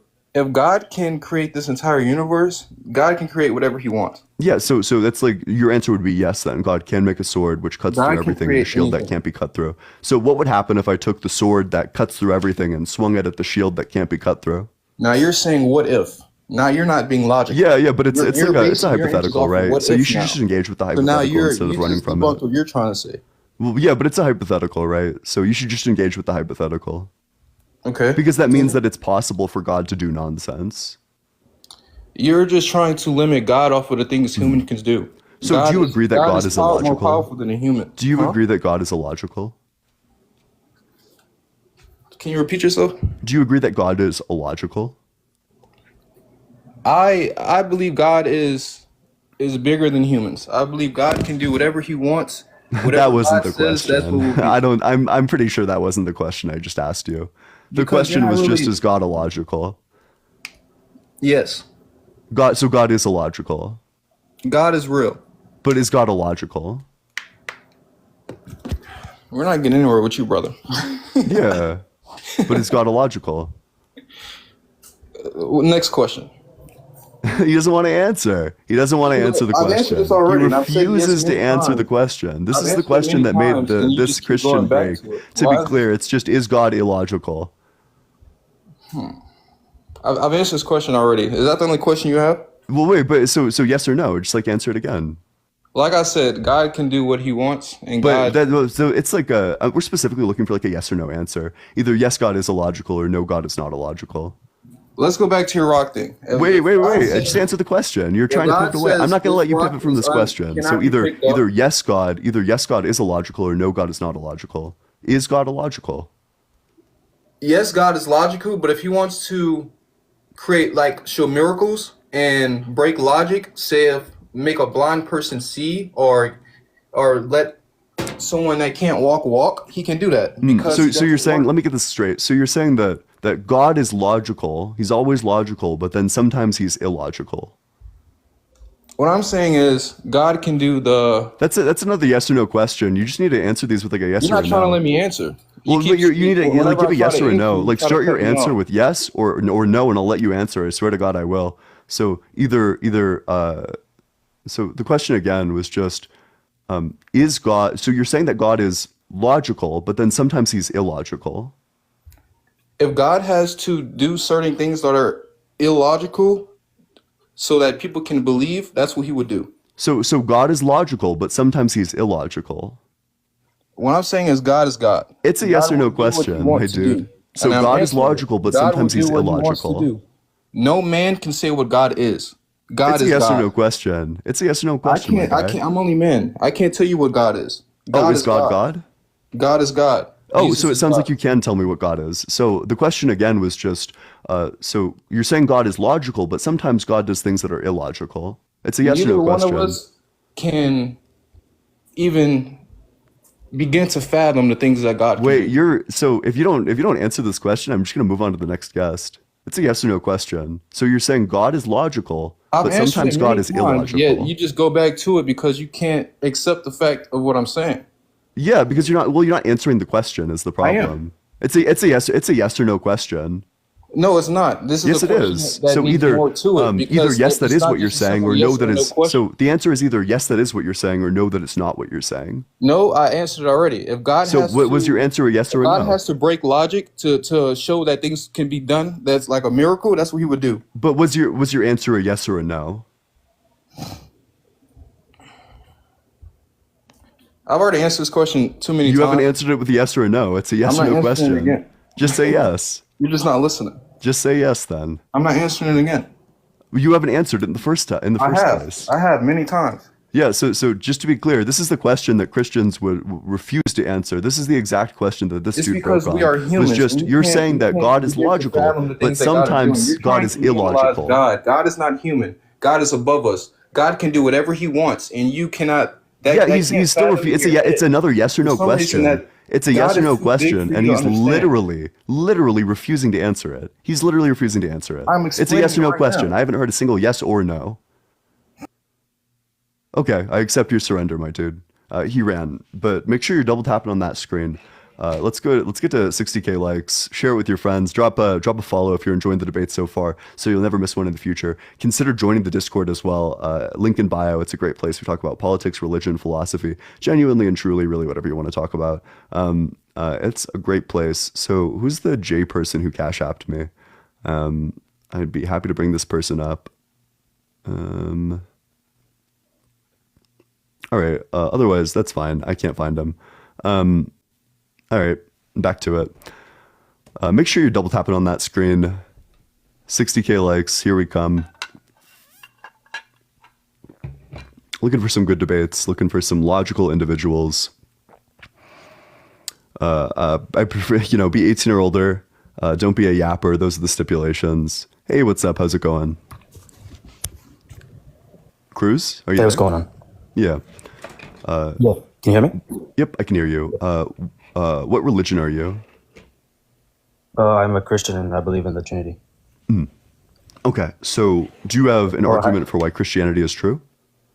Well, the one thing I'd definitely ask, because obviously you're an atheist, is how do you think everything was created? Like, do you believe in the Big Bang? Yeah, I believe in the Big Bang, yeah. Okay, so you believe that everything came from nothing, correct? No, that's not the case. There's like lots of theories as to what came before the Big Bang. The intellectually honest answer is that nobody knows for sure what came before the Big Bang, but there's like lots of accounts of what came before that don't require appealing to a god. Lots of accounts that are supported by a wide variety of evidence. Things that are much more evidentially supported than, well, God did it. Well, so what do you think did create everything? Yeah. So, I said I'm not sure what created the Big Bang, but so one theory that I'd be willing to defend is that the Big Bang came from the singularity, and the singularity existed eternally. In the same way that if I asked you where God came from, you would probably say that God existed eternally. Yes. Yeah. So I would just say that the singularity existed eternally. Well, you wouldn't say Poet, that would thanks be so much for the about- $6.66. W Poet in the comment section. I appreciate that. Thanks so much. That's basically, there has to be a God, a creator, or someone that created everything. Yeah, right? I would just say that Why can't you just there was put like a that singularity. has to be Why, a so why God? does there need to be a God? Why does the first Because how could creator, the first nothing- mover, need to How be could nothing? like a How dude? could nothing become something? No, I'd say that everything came from the singularity. You're not listening. Okay, so what was the singularity? So the singularity is the collection of all the matter and energy in the universe. How could matter and energy be something if it was nothing? Do you think matter is something? If I brought you like a chair.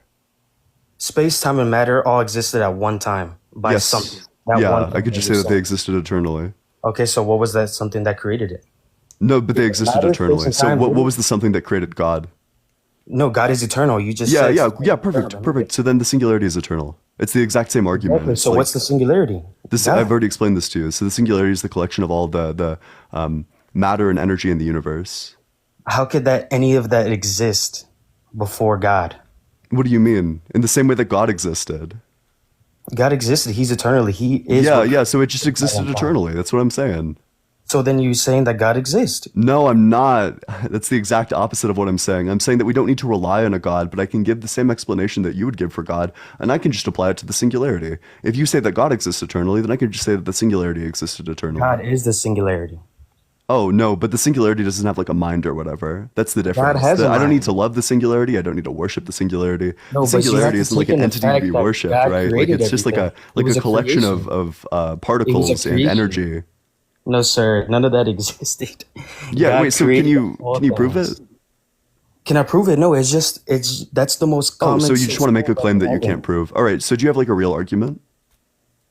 It's the same way you can't prove either, bro. Yeah, exactly. Exactly. We're on like identical footing as to where Yes. the origin of the universe came from. It's just that my explanation is a lot simpler than yours. Instead of saying that, well, we How came is from that? God and God is like this mind that we need to love and we need to appreciate and we need to I never. worship and there's I like literally. heaven and hell and there's like angels and demons. Instead of appealing to all this like nonsense, this complete fucking nonsense, How is that I can nonsense? just say, well, you know, it's the singularity. It came from the singularity and we don't need to worship the singularity. And that's that. I never said you need to worship it. All I'm proving is that there is a creation from the beginning. I never said anything about worshiping yet. I haven't said none of that. You said that. I'm Yeah, saying no, that there that's is a totally creation. fine. But aren't you a Christian? So I am a Christian. So if you yeah, would yeah, have but I don't posit. I So the would have difference told is, I you guess, like if that you just want to yes. go for like the like raw simplicity difference, the singularity is simpler than God because God is a mind and the singularity doesn't. Man, I'm sure you understand, bro. I I guess you don't just, understand actually. I it's think that this it's argument is nonsense. all right, man. Well, I'm pretty sure you know in your heart that there is a creation, which is that singularity, and that singularity is God. No, I don't think the singularity is God. I think that the singularity might have existed. I don't know why that would be God. Because what else would have created everything? The singularity, And what is that singularity? just like a collection of matter and particles. Matter and particles didn't exist before, bro. What? Wait, how do you know that? I could just say that matter existed eternally. For matter to even be exist, there had to be a creation of matter. Who created matter? God. So who created God? In order for God to exist, there needed to God be a is creation of eternal. You God. already said that. Yeah, so matter is eternal. I already said this. How could matter create everything? That the complexity of the world, the earth, the Earth's axis, how close it is, how far it is from the sun. Yeah, Bro, no, that's there's a way great question. matter did all the These design. fine tuning arguments are really bad insofar as I would probably just assume that it's necessary or that it's like unlikely that the cosmological constants were anything other than this, that it's like deeply unlikely. But also the world is far, far, far from perfect. You can look to the fact that it's covered in salt water, which we can't drink or consume, otherwise we will literally die. We have a sun which gives us skin cancer from UV rays. We have earthquakes which take the lives of 60,000 people a year. We have pandemics which unalive tons and tons of people. We have tsunamis which unalive tons and tons of people. The universe is so far from perfect. It's so hostile towards the existence of humans. Thanks so much for the gift, Athena. I appreciate you. I agree. The world is pretty corrupt and messed up. 100%. Yep. But we did that to ourselves. No, I don't think there's any evidence of that. So I think that this is nonsense. Why would we be punished for the crimes of someone else? Well, we're made in His image. We're all made in God's image. But I want to prove something else that you said earlier. Yeah. Well, it seems like you're pivoting off of this, that you can't actually defend the creation story. But sure, what do you want to pivot to? Man, all right, bro. Whatever you want to say.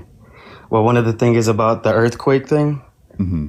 Okay, in Romans chapter 8, verses 19 to 21, the creation waits in eager expectations for the Son of God to be revealed.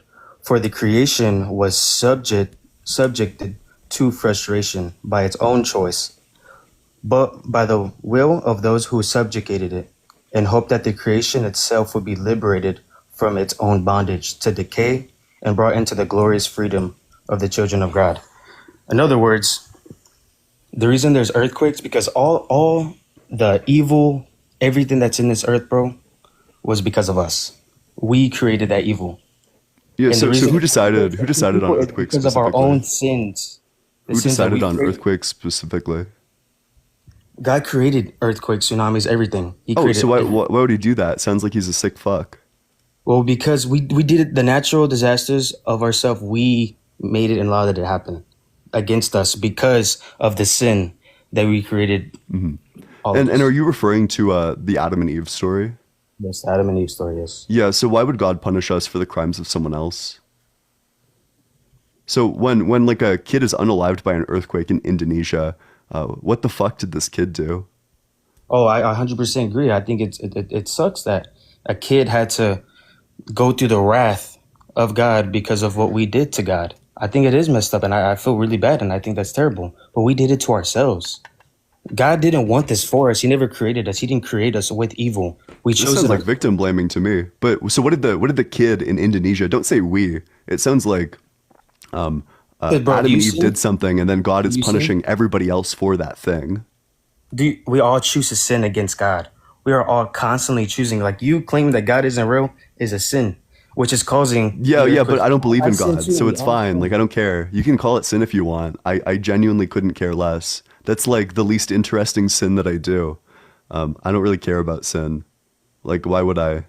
Man, may God have mercy on you, man. Okay, that's nice, but you still haven't proven the existence of a God. So How could you? Nobody can ever prove the existence, as you say, logical. We can't prove it. We can't. yeah, cool. So it sounds like you have no proof for the existence of a God. I'm glad. I accept your surrender on that topic. But So we can't prove that Jesus did come down here on earth, who was claiming to be God. so you can say that you can claim that Jesus existed. That's totally fine. I don't think Jesus is God though. That's going to be the difference. You believe that Jesus is God. No, I believe Jesus is not God. I think he existed. I don't think he was God. You know, he did claim to be God.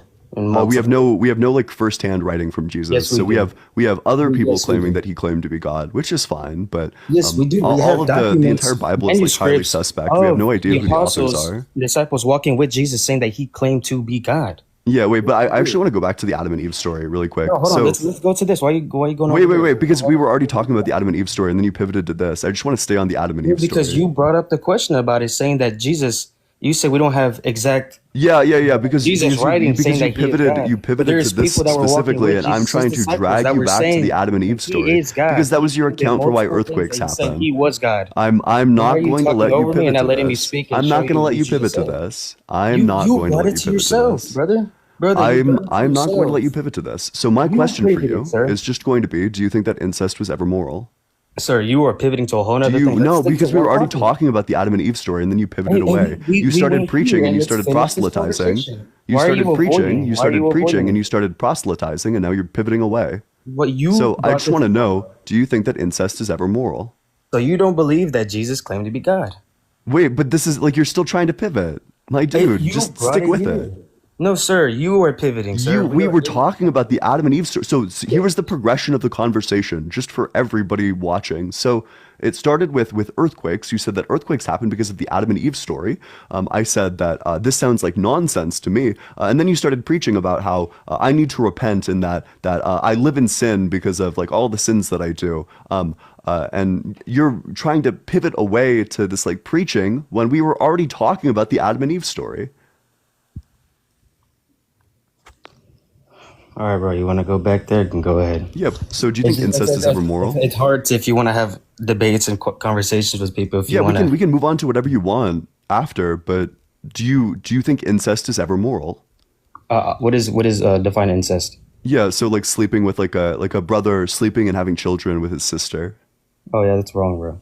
Yeah. So who did Adam and Eve's children reproduce with? Oh, dude, it was the first creation. There is no other to be. Yeah, but who did they reproduce with? I'm sure it was probably has to do with sister and brother. Yeah, so they did Yeah, incest, the thing that you think was they- never moral. So you agree that Adam and Eve's children, in reproducing in that way, that it was super immoral for them to do that. Well, it's hard to say, bro, because there was no It's other. hard to say. You had no problem saying earlier. I asked you earlier, do you think that incest is ever moral? And you had no so problem, no how else are problem they gonna whatsoever reproduce? saying, no, that's never moral. That's like super fucked up. You were grossed out by it. Understandably so. It's a gross thing. So if it's immoral, then you'd have to affirm that it's also immoral for Adam and Eve's children to do that, that God forced them into a position where the only way they could have fulfilled God's commandment of populating the earth is by doing something immoral. I definitely, I know, I wish I could bring this story specifically, because I know obviously like the story of Cain and Abel, right? One of them, I wish I could recite it very specifically, but one veered off and left, and I believe it was Cain, right? Yeah. And he repopulated with other people, but it wasn't like a brother or sister. There was other Apparently creation, because how else That's would not what you said earlier. You said that they were the only people, that surely they repopulated with their brothers and sisters. So are you changing what you said earlier? I'm gonna have to pull back because I did forget that Cain left and he repopulated with people outside. So you think that there are some people who are not the descendants of Adam and Eve? I believe God had created something. Okay, 100%. cool. So if there's like people, if there are humans who are not the descendants of Adam and Eve, why are these humans affected by the fall? Why are they? Because we all did it. We all No, committed but sin. there's like other people who didn't do it though. There's people who have no relation to Adam and Eve who, Bro, who didn't we do were these born. things. We were born into sin, brother. Yeah, but you agree, but that's not true because there's other people. There are people who are not the descendants of Adam and Eve who didn't do these things. We're all born into sin, brother. Why would that be the case? This just sounds like collective punishment. Well, yeah, that's exactly what it is. Do you think collective punishment is moral? I believe that we are doing it to ourselves. So, okay, what would we have to stop doing in order to stop earthquakes? Man, we would have to repent and towards God and every single person on earth, but that's just not gonna happen, bro. It's not. That's just Okay. something. So do you think that it's just to kill people who don't believe in God? I believe God is the ultimate judge. I can't say God is the ultimate judge for that, man. Okay. So if God does something, is it moral? I would assume it's logical. He does everything logically. No, but I'm asking, is it moral? It's hard to base. We all say moral. God is moral, right? I guess we can all say that. So if God does something, is it good? That's the question.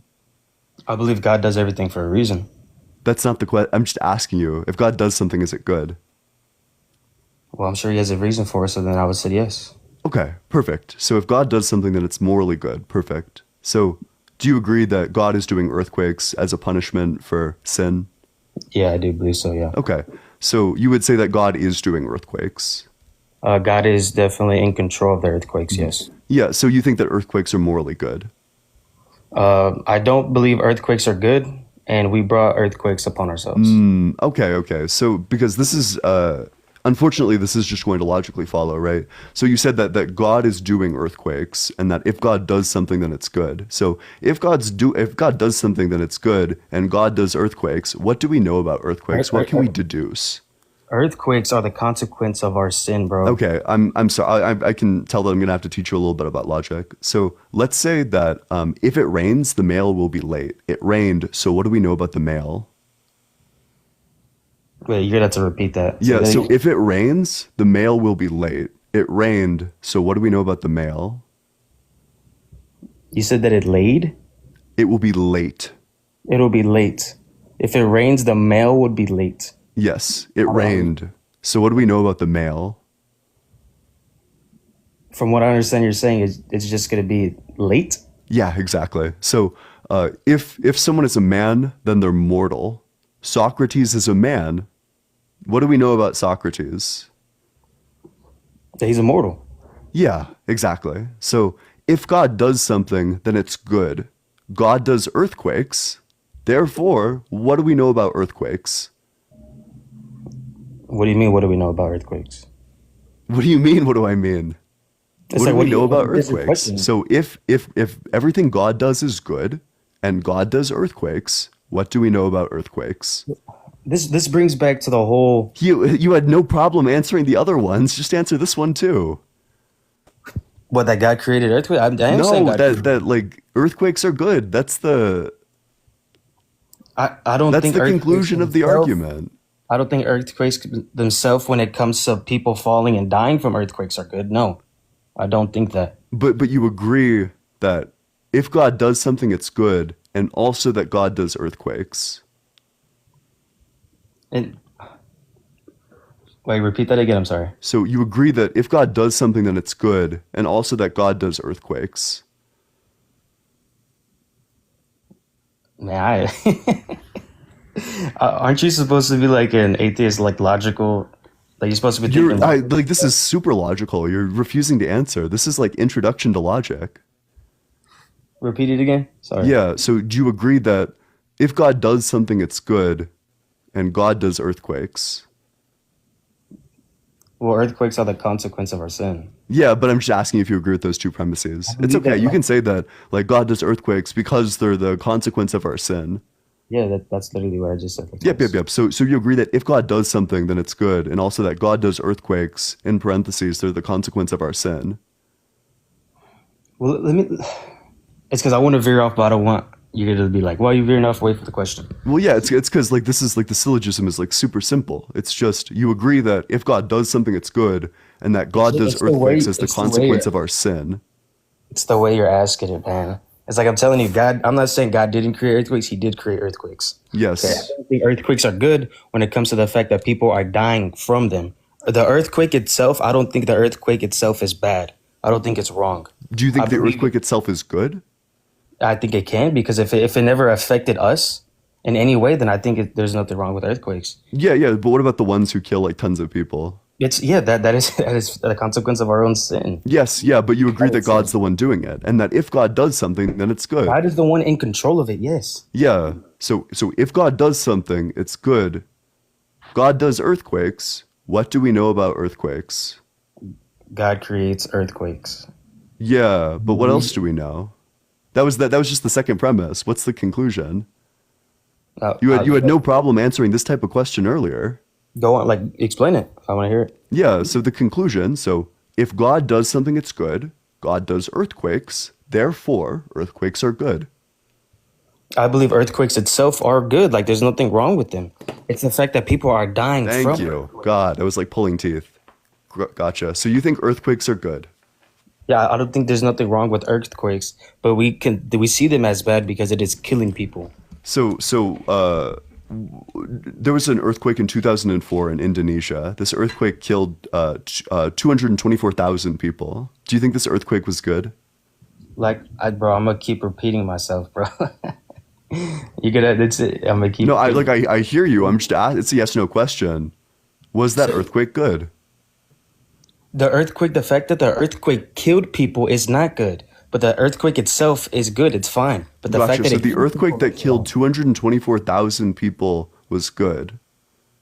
Are you not listening? Yeah, but you're Like, saying that the you're earthquake avoiding itself is questions. good. I'm not sure this caveat of the deaths themselves, that was bad, but the earthquake itself, that was good. I have no idea what this means. If the earthquake causes the deaths, I'm not sure how the earthquake is good. It's wrong because it happens to us because of the consequence of sin. We're doing it to ourselves, man. We could keep going over and over and over. Like, Yeah, all right. Well, I mean, we could go through. I'm probably going to move on to the next guest, but I appreciate you coming on up here. Sounds like nonsense to me, but make sure you're double tapping on that screen. Let's get to 70K likes or maybe even 80K likes. Drop a follow if you're enjoying the debate so far so you never miss a single debate in the future. Consider joining the Discord if you're 18 or older. We talk about politics, religion, philosophy, really whatever you want to talk about. It's a great place. You need to join via a web browser, though. The link itself doesn't work. Thanks so much for the gift. But I direct at everyone every single time that I'm live, so you'll never miss a live because you'll always be notified because I notify everyone every single time that I'm live. It's a very active server. I'm very active in the server. It's a great place. I've loved getting to know people. Truly, you should consider joining it. And with that, we'll go to the next guest. But make sure you're commenting and sharing it with your friends. Hey, what's up? How's it going? Hey, How old are you? I am 30. 30. And what religion are you? I am atheist. Okay, well, I'm just looking for Christians to debate, but I appreciate you coming on up here. I don't know. Wait, did that person say that they're atheist or atheist? Hey, what's up? How's it going? Oh, yeah, Good. that's what How are I you? heard too. But how's it going? How old are you? I'm 27. Mm-hmm. And what religion are you? Like unorthodox Christian. Okay. So, do you have an argument for why God is real or an argument for why Christianity is true? You're muted, by the way. I don't know if you want to go ahead and unmute yourself. Clayton. All right. Well, I appreciate you coming on up here. Make sure you're double tapping on that screen. Only request to join if you're ready to go, ready to debate. Don't be a yapper. Be 18 or older. If you sound like a child, you're getting auto-kicked. Only request to join if you disagree. Looking for some debates, but it's great to see everyone out here. Hey, what's up? How's it going? Hey, what's going on? Hey, how old are you? Yeah, having a good day, man? Yeah, I'm having a great day. But how That's old are great. you? I'm glad to hear that. So, just save your question. I am a Christian. Yeah, but how old are you? That's the question. I'm 18 years old. Okay, and when were you born? What year? 2006. Perfect. All right, so do you have an argument for why God is real? Yes, I do. Yeah, let's hear it. Okay, so do you know of the mountain called Mount Sinai? I do. So do you have any kind of like explanation for that? The existence of the mountain itself? No, the reason why the entire top of it is burned, because if you didn't know, that is the mountain which recorded God showed himself unto Moses in a blazing hellfire.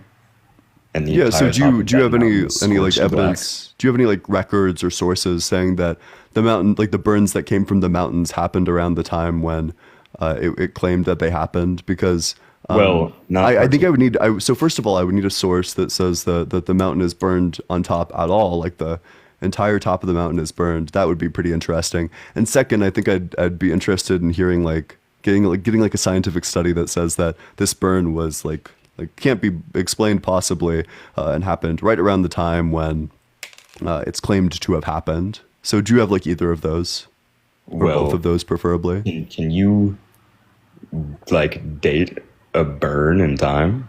Yeah, probably. Probably.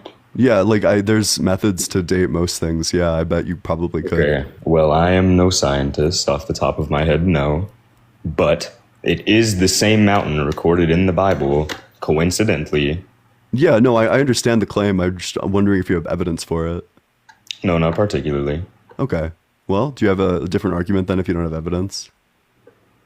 Why do you think God isn't real? Yeah, because I think there's like contradictions between the properties of God and the universe that we happen to reside in. So I would say that I don't think it's compatible for an all good God to exist, and that he made the sun such that it gives us skin cancer. That it's like an all good God, but he made tectonic plates such that they cause earthquakes. Things of that nature. I think the problem of evil is compelling. I also think that there's like a contradiction between God's ability to know in the future what he's going to do, and also be able to choose otherwise. He either infallibly knows what he's going to do in the future, in which case he can't choose otherwise, or he doesn't know what he's going to do in the future and can't choose otherwise, in which case he's not omniscient.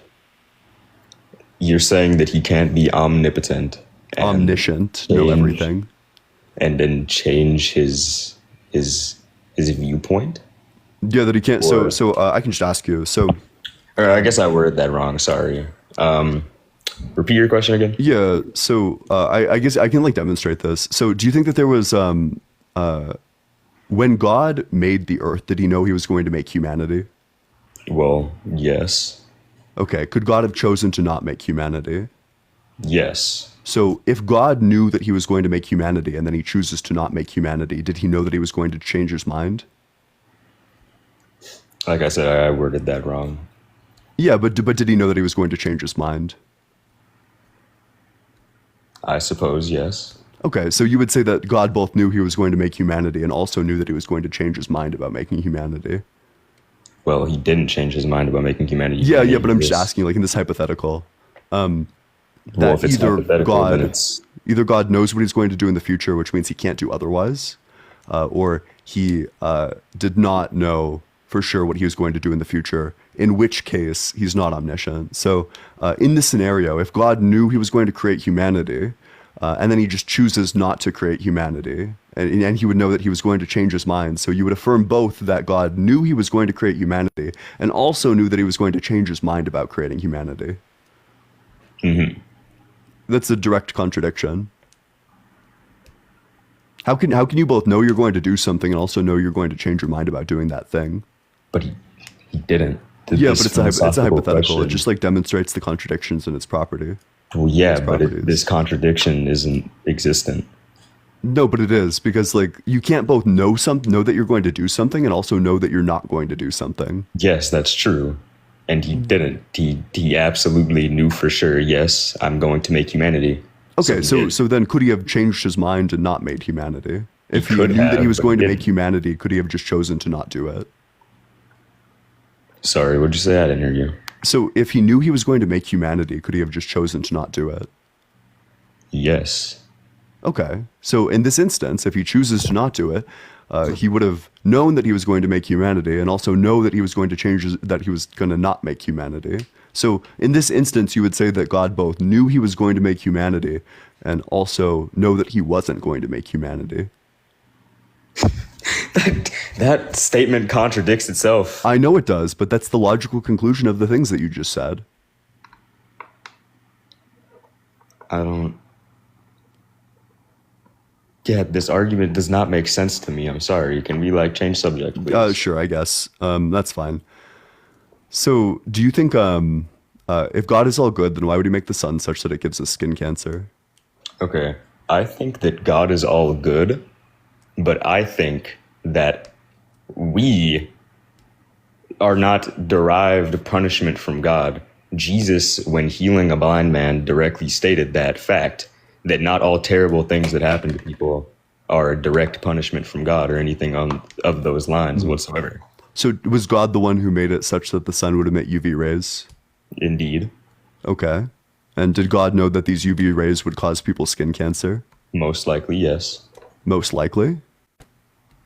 Well, I can't be 100% sure on that, so I'm saying most likely, but I am agreeing. Do you agree that people get skin cancer from UV rays? Mm-hmm. Okay. And you agree that God knows everything? Mm-hmm.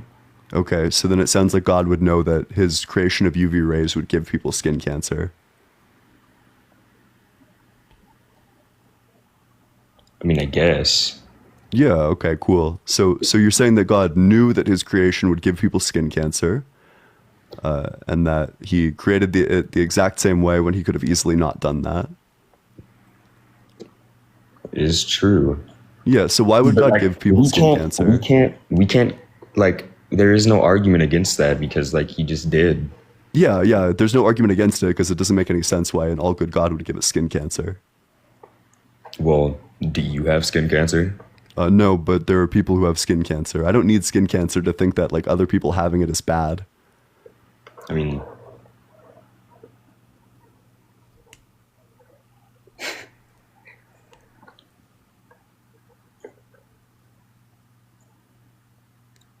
You talk with a lot of hypotheticals. Skin cancer is like a real thing. No, I know, but I'm just saying, in general. Yeah.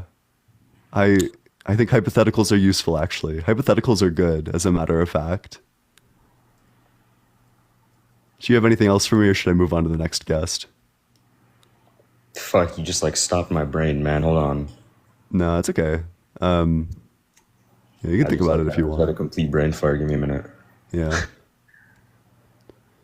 See, I have physical points that point to the evidence of God. Okay, so if you don't have any answers to the problem of evil, sure. What's your argument for the existence of God? If you don't have any okay, well, how about the problem of evil? The Bible predicting all of the Egyptians getting swallowed up by the parted sea? I don't think that happened. I think Egyptian people still exist, actually. Yes, they definitely happened. There's scientific evidence at the bottom of the sea that was supposedly parted by Moses of Egyptian chariots. No, this is huge. This is widely debunked. There's actually no evidence. I've heard this claim before, and I did one Google search, and I think the first result, if you look up Egyptian chariots in the Red Sea, the first result is an article from Reuters or whatever, a disproven claim about Egyptian chariots in the Red Sea. This just didn't happen. Okay. What about the city of Sodom and Gomorrah? Yeah, so I just want to be clear. So we're pivoting away already. What about it? I'm not pivoting away. Well, yeah, because your first claim was the chariots got swallowed up by the Red Sea. And I told you that's not true. So now you're pivoting to what about Sodom and Gomorrah? Okay, well, yes, because that is another piece of evidence. Okay, cool. What about it? I'm just saying, what other places have 99.7% pure balls of sulfur just like scattered around? Yeah, so could you provide me the evidence that that happened, and that these Sorry, sulfur, man, I'm like on these a balls of phone. I sulfur can't, originated I from the can't time when they give you claimed sources. it did, or I'm on a like mobile device right now. I can't Okay. get sources actively. Well, if you want to go get some sources and come on back, but I can't just accept things like based Okay, off of okay. faith. I Give me operate a based on second. evidence. Oh, I mean, like if you want to do that and then like come back on up, because I'm gonna move on to the next guest because I don't have time to wait for you to go and get sources. Well, okay then. Yeah, well, I appreciate you coming on up here. Make sure you double tap on that screen. Drop a follow if you're enjoying the debate so far. I've been having a great time with them already. But make sure you share it with your friends, drop a comment. If you're 18 or older, consider joining the Discord. We talk about politics, religion, philosophy, really whatever you want to talk about. It's a great time. And with that, we'll go to the next guest. You need to join it via a web browser, though. Otherwise, it's not going to work. Those the word around town is that the link itself doesn't work. So you got to join via a web browser. But I love it there. It's a super active server. Talk about politics, philosophy, religion, anything you want to talk about. If you're yeah, again, it's like an 18 or older server. So only join if you're 18 or older. Bro, I'm never going to find someone, but double tap on that screen. Let's get to 10 or 100K likes. We're almost there. I appreciate y'all. Y'all are so kind. Thanks so much for the gifts, by the way. I appreciate everybody. These gifts are like super kind. All gifts are appreciated. Damn. I don't know. Bro, that's so sad. Tragedy. Yeah, exactly. You got to bring up like 5 guests at a time just to find no one. So, yeah. Hey, what's up? How's it going? What up? How old are you? 22. And what religion are you? I kind of just believe in a higher power, really. Oh, I'm only looking for specific people with like specific religions. I'm not really interested in like, well, I just believe in like a higher power. That's super boring to me because I actually don't think it's very interesting to debate with. Oh, I'm so sorry, Oliver. Hey, what's up? James, are you there? James, hello? James? Okay, that's fine. Sorry to the person I dropped. Oliver, if you want to come back up, if you want to request to join, I'm happy to bring you back up if you're interested. Sorry I dropped you because somebody else joined, but you're more than welcome to. I'll give you like 5 seconds and then I will move on to the next individual in the queue. But make sure you don't stop double tapping that screen. You can send as many likes as you want. Let's get to 10K likes. I appreciate the mod team. Y'all are doing great work. I always appreciate you. Eternally grateful. If I were to select a god, it would definitely be the mod team, W mod team. Oop. Oh, sorry. Yeah. Hey, what's up, Elijah? How's it going? What's going on? I'm good. Yeah. How old are you? I'm 19. Mm-hmm. And what God do you believe in? Believe in Jesus. Okay. So do you have an argument for why Christianity is true? All right. So, argument for why Christianity is true. Yeah. Or like why God is real. There's a couple reasons why I believe. There's some historical and archaeological evidence, and I mean that's just one point. Yeah, we could do historical or archaeological evidence. I think it's super boring though. Typically, it's just like a bunch of misinformation. But what's your what's the strongest piece of historical or archaeological evidence?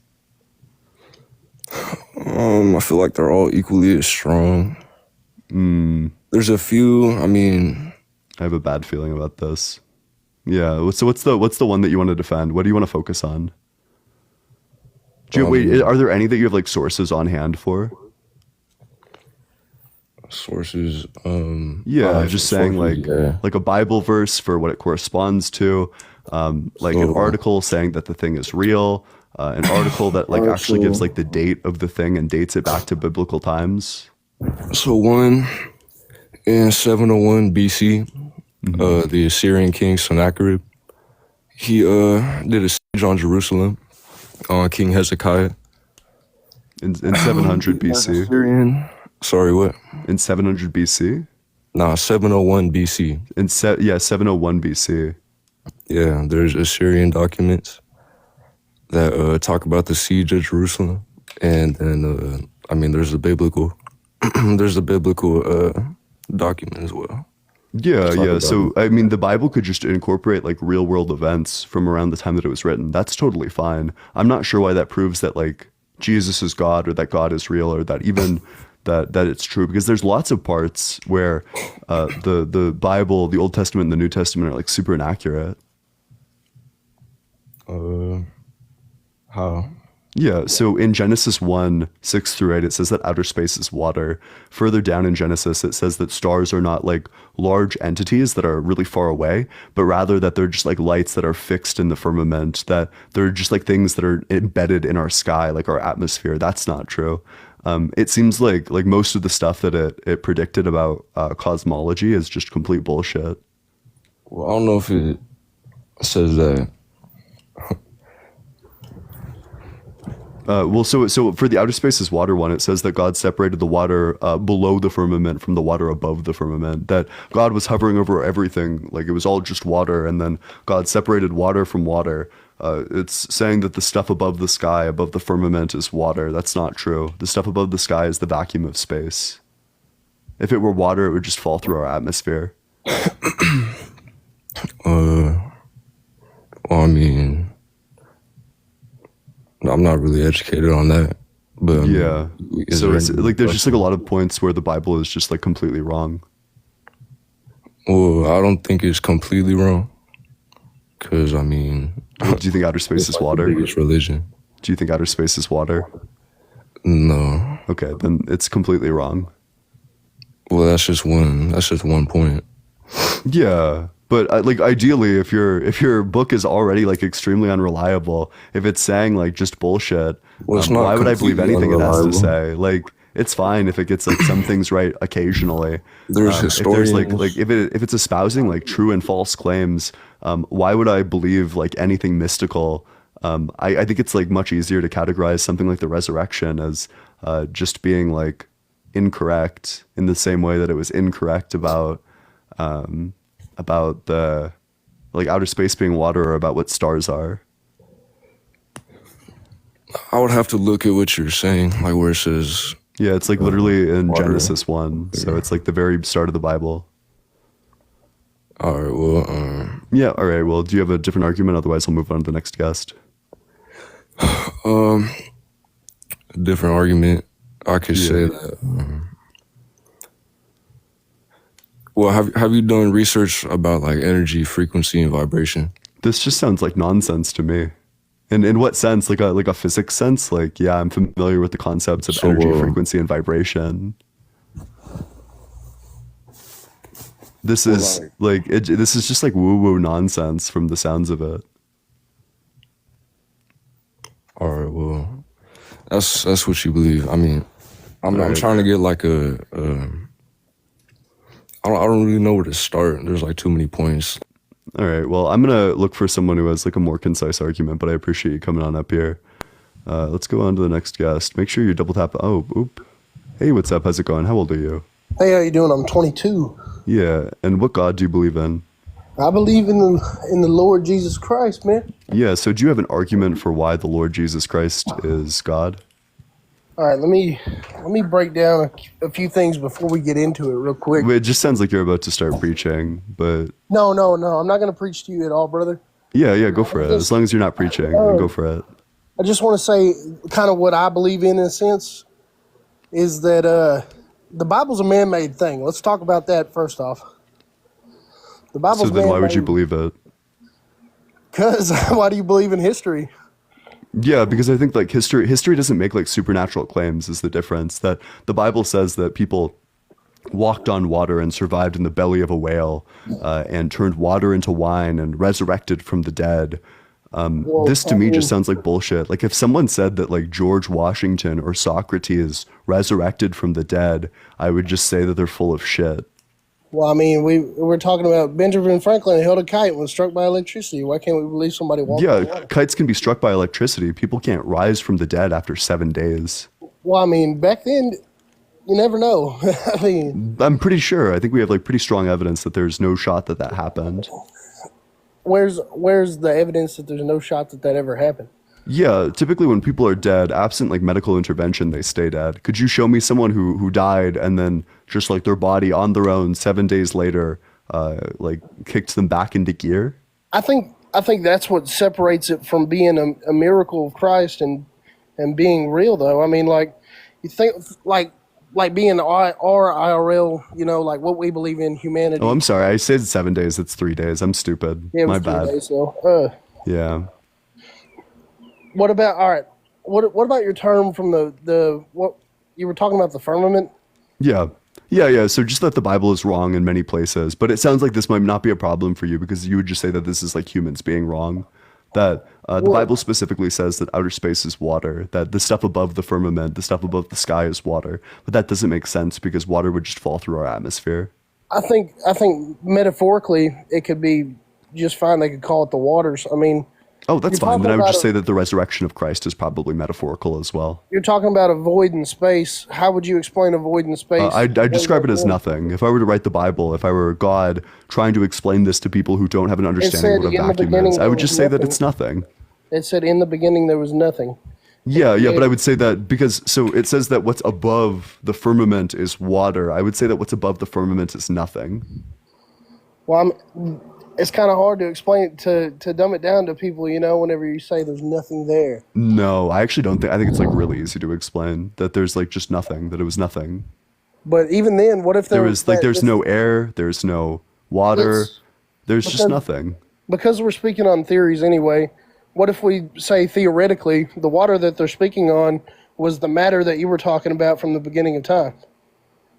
Well, that doesn't make sense because the stuff from the beginning of time, like we know that the earth didn't start out with water, that it started out as like a hot molten rock that transformed into water as it like gained an atmosphere.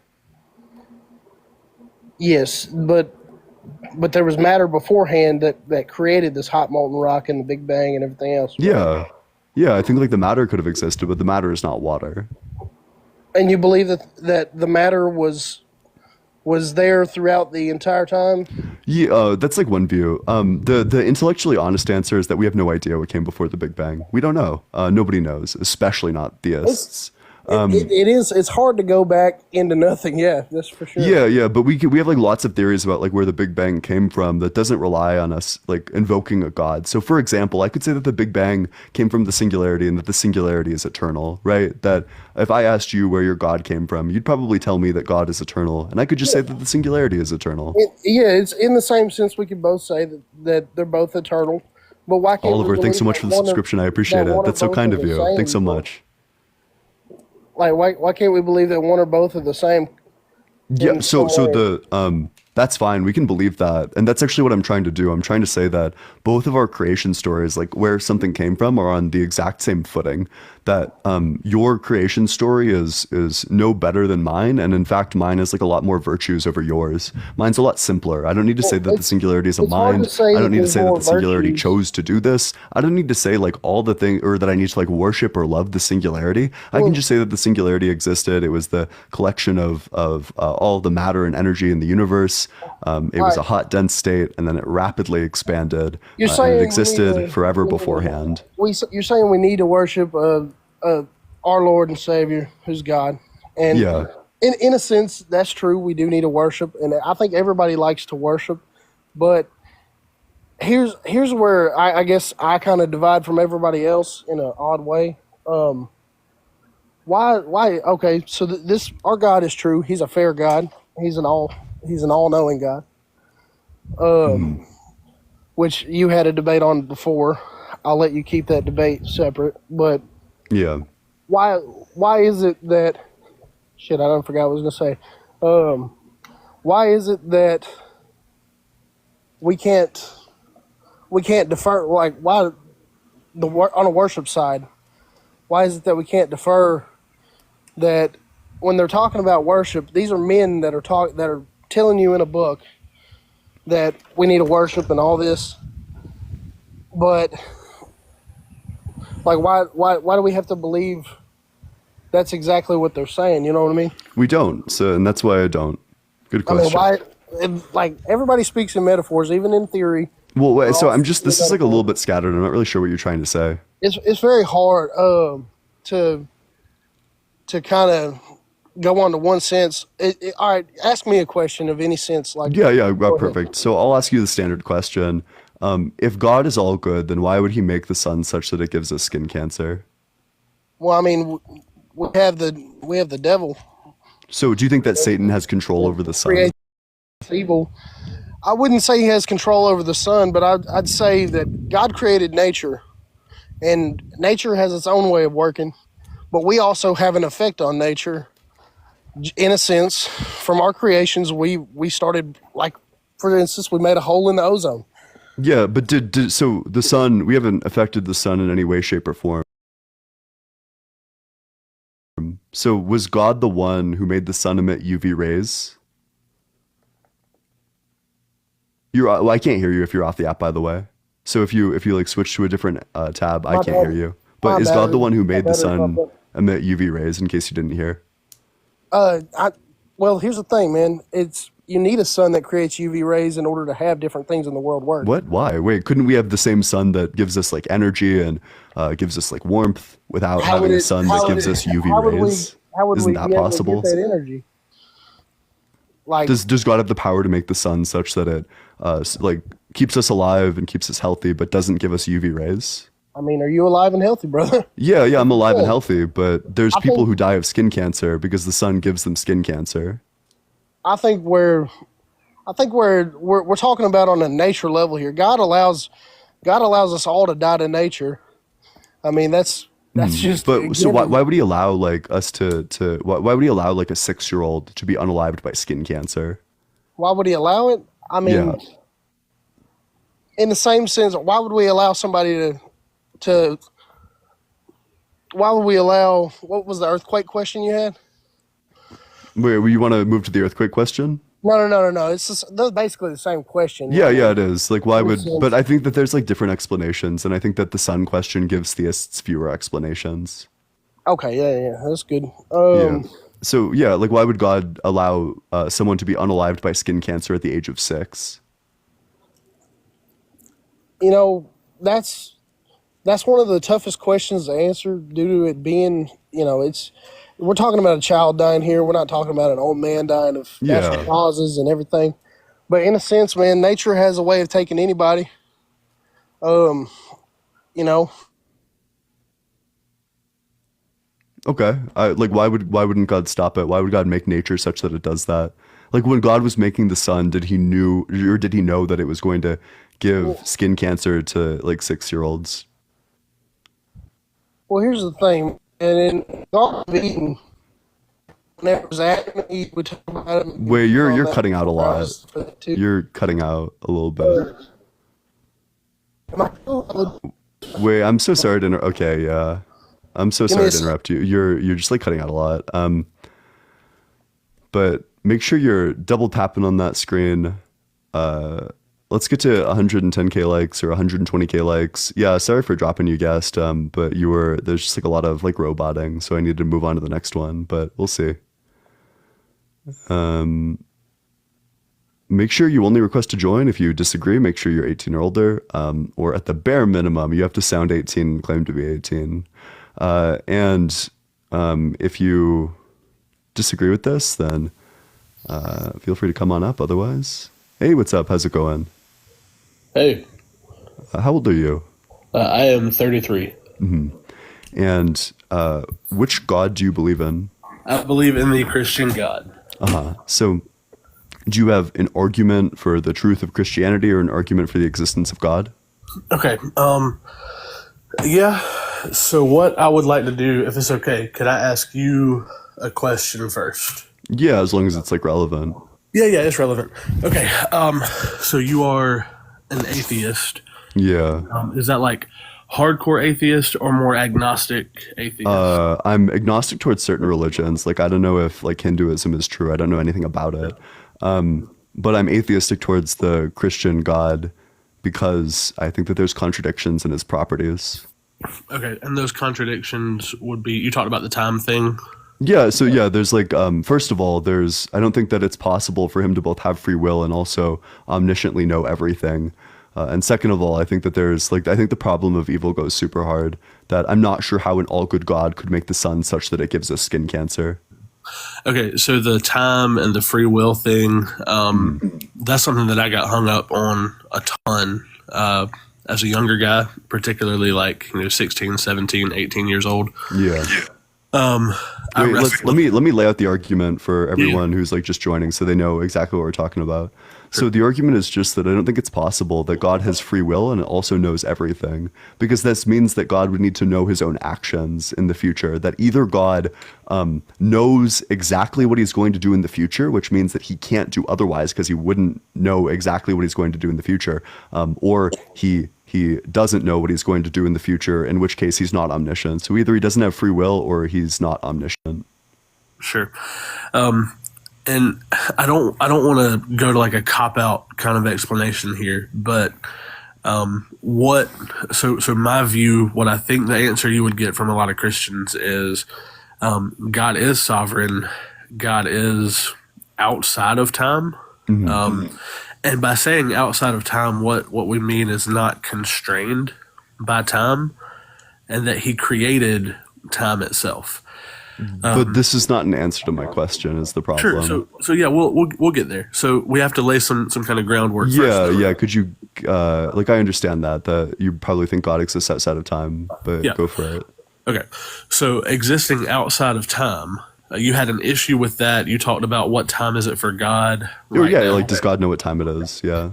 So I think that would depend on who's asked, or who is asking God the question, what time is it? Yeah. Does God know what time it is right now?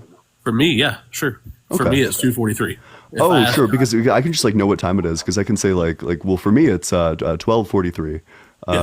That I know that the current time is 12:43 Mountain Time. Sure. But if God exists outside of time, then how could he possibly know what time it is? So he also exists within, he exists everywhere all at once. Yeah. So does God's knowledge change? No. So God knows what time it is right now, but of course the time that it is right now changes by every single moment. So if God exists in every moment, this would imply that God's knowledge at each moment is different. Well, so that's trying to explain God again, and this is the cop-out answer, right? It's trying to explain God in human terms. We cannot comprehend transcendence. We just can't. But we are describing what Christians believe to be a transcendent, holy, set-apart God. Yeah, that's fine. But my argument is just that it leads to contradictions. That if you think that, so either God doesn't know what time it is right now, in which case God is not all-knowing, or God does know what time it is right now, in which case God's knowledge must change because the time changes. So if God knows all things, if he knows what time it is, then that means that he's not, because most people would hold that he's unchanging, insofar as he exists outside of time and is perfect, that you can't exist outside of time and change because change requires time, and you can't be perfect in change because perfection implies there's nothing to change. Right. Yeah, I understand that. Again, that comes back to, it's like the rock so big, can God lift it argument. Oh, so wait, would you hold that God exists outside of logic? No, I believe that God is logical. I believe that God is the author of logic, of everything that exists. God is not, again, God is not bound by what he created. God is logical. God is by nature logical. So all right. But is he bound by, did God make logic? I would say that logic is part of God's nature, part of God's character. He is perfectly logical in that sense. But did God make logic? Is there a difference in making logic and being logical? I guess. Yes. So define logic. Yeah. Wait, is there a difference in being me and making me? Well, yeah. Well, so. Is there a difference in being red and making red? Yeah, okay. A pretty large one actually. Yeah. So things. For this argument to go forward, we've got to acknowledge that God is eternal, and that God is unchanging. That's what a Christian would say. That's what a Christian would believe, right? Yeah, so then did God make logic? If God is unchanging and God is eternal, then did God make logic? Define logic. Are we talking about like the... Yeah, just like the concept for like reasonable inference. Like we could do like the three laws of logic or whatever, that things in line with reality. Truth values are going to be either true or false, that a thing is a thing, and that things cannot contradict themselves and be real. Sure, yeah. Yeah, sure. So did God make those rules, or? I'm not sure on that one. I would... okay, I can say that I believe God created mathematics, science, stuff like that. If these logical rules that we're talking about are genuinely true, things that we've discovered, then yes, God created them. If they're man-made laws and stuff, then no, God didn't create those. Okay, that's fine. That's like totally fine. I'm just not sure what the argument is, but it seems like you wanted to talk earlier about the contradiction between God's all-knowing and God having free will. So, I guess I just ask you. So when God made the earth, but before he made humanity, did God know that he was going to make humanity? Yes. Yeah. So could God have chosen to not make humanity?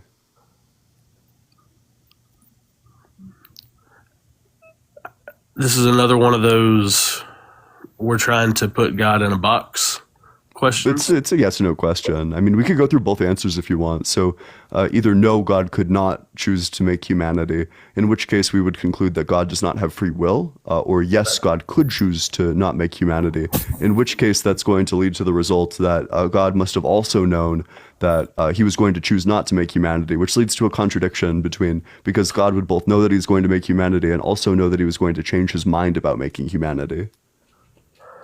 So what path do you want to go down? Yes or no? Let me say this. It's frustrating being on this end of it because I sit and listen to these and I have all the answers that I want to talk about. And now we're here and I'm a little stuck. So I don't think there's a good answer to this. So, I've never heard like a good account or like a good counter to this argument. Okay. So I believe that God in his creation knew everything that was going to happen. I don't know that it matters on the standpoint of would God change his mind going forward, because once God chooses, God doesn't change. God is unchanging. Okay, that's fine. But let's go to the point before he chooses. Let's talk about this. Let's talk about this. So like Hebrews in the Bible. So we're talking about God. I don't want to make it super abstract. Let's talk about this. Hebrews specifically says God cannot lie. So like you're setting up this hypothetical where we're saying, well, if there's something God can't do, then he's clearly not omnipotent. The Bible says God can't lie. And what I think we're saying is God can't do things that are against his nature. So I don't know that it's a winning argument to try to point out what would ultimately be like a logical silliness anyway. To look at a contradiction like what you're talking about. Do you agree that if there's like a contradiction in the properties of God, then that means he's not real? But I don't believe there's a contradiction in the so then I guess like what's your answer to this? Like did he know he was going to create humanity, or did he not know? He did know from the beginning. So then could he have chosen not to, or could he not have chosen? Once he decided, he knew everything that would happen. So when did he decide? At the beginning. So at the beginning, when he was like, let's say, was there a time before he decided? See, that's a little confusing. I don't know how to answer that one because God is eternal. Was there like a point in causality before he decided? I don't know. Oh, well, so do you think the things that he does are that there's like an order to the causality of the things that he does, that even if God exists outside of time, even if he is eternal, even if whatever, that still in order for us to say that God sorry, I just like dropped something in my water. So even if God is eternal, we would still need to say that God like follows a specific progression of steps in causality, that it doesn't make sense to say that at the exact same moment, God created the earth and created humanity, because you need to create the earth in order to create humanity, because it doesn't make sense to say that you made humanity absent the earth, that Sure, like these absolutely. steps follow in like a logical progression. So even if God exists outside of time, he still follows like steps. So I would just ask you, at the step right before he decided in his plan, could he have just decided to do something different? I think that this argument really just kicks the can down the road. Yep. So I just think the problem with the argument is to, again, you're encapsulating God in this place that he doesn't belong. He is not. We cannot comprehend that transcendent nature of God. If you don't mind, because I think we could just go around in circles on this, because ultimately I have to say I don't know. There are some things about God that I don't know. There are plenty of things about God that I don't know. There are books of the Bible about that. The book of Job is incredible about like silly human. Why are you going to try to describe who I am and define my ways and stuff? So the question I wanted to ask you, and I was watching your live yesterday. I wanted to ask you about this. So you're big on the Big Bang. Yep, I sure am. I think the Big Bang happened. Yeah. Yep. What I wanted to ask you about was, how does cell theory fit into that? Oh, sure. So the general order that the universe went in is that it went something before the Big Bang. There's lots of theories. We don't know exactly what it was. Big Bang, formation of the Earth, formation of the sun. Sun gets in the Earth's orbit. Earth gets in the sun orbit, the opposite of that. Then from there, the Earth cooled in temperature, formed liquid water. And then from that, abiogenesis formed and took place, that we went from non-life to life via a process of abiogenesis, or at least that's the leading theory. So this took place through the formation of organic compounds from atoms, and then organic compounds became organelles, and then organelles became cells.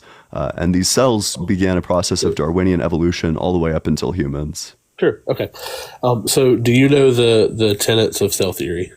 Not necessarily. Okay. No, I don't think so. One of the tenets of cell theory is that all cells come from pre-existing cells. I don't think that's the case though, because some cells must have come from proto-cells. Take a second. There were proto-cells before there were cells. I mean, so I can't go away from the app, but like pull up cell theory, unless like I'd love to talk about that a little bit. Yeah. So I mean that could be the case there.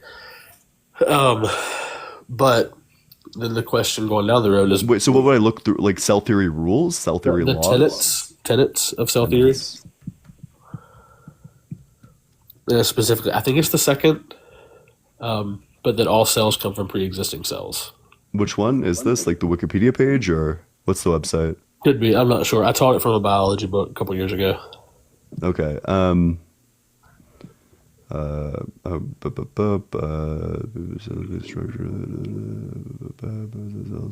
Drive from cell division of. Oh, okay, sure. That's fine. But it seems like so these tenets were established like a very, very long time ago. Is the problem that I mean, like in both of our theories, that you would probably also be affirming, right, that not every cell needs to come from a different cell. That if you accept cell theory as being true, you would have to say that like certain cells came first from God. So in both cases, we would be rejecting this tenet. Well, yeah, that's kind of my point, though, is that what it comes back to is there's a supernatural event. No, right? Because I could say that it comes back to a natural event, right?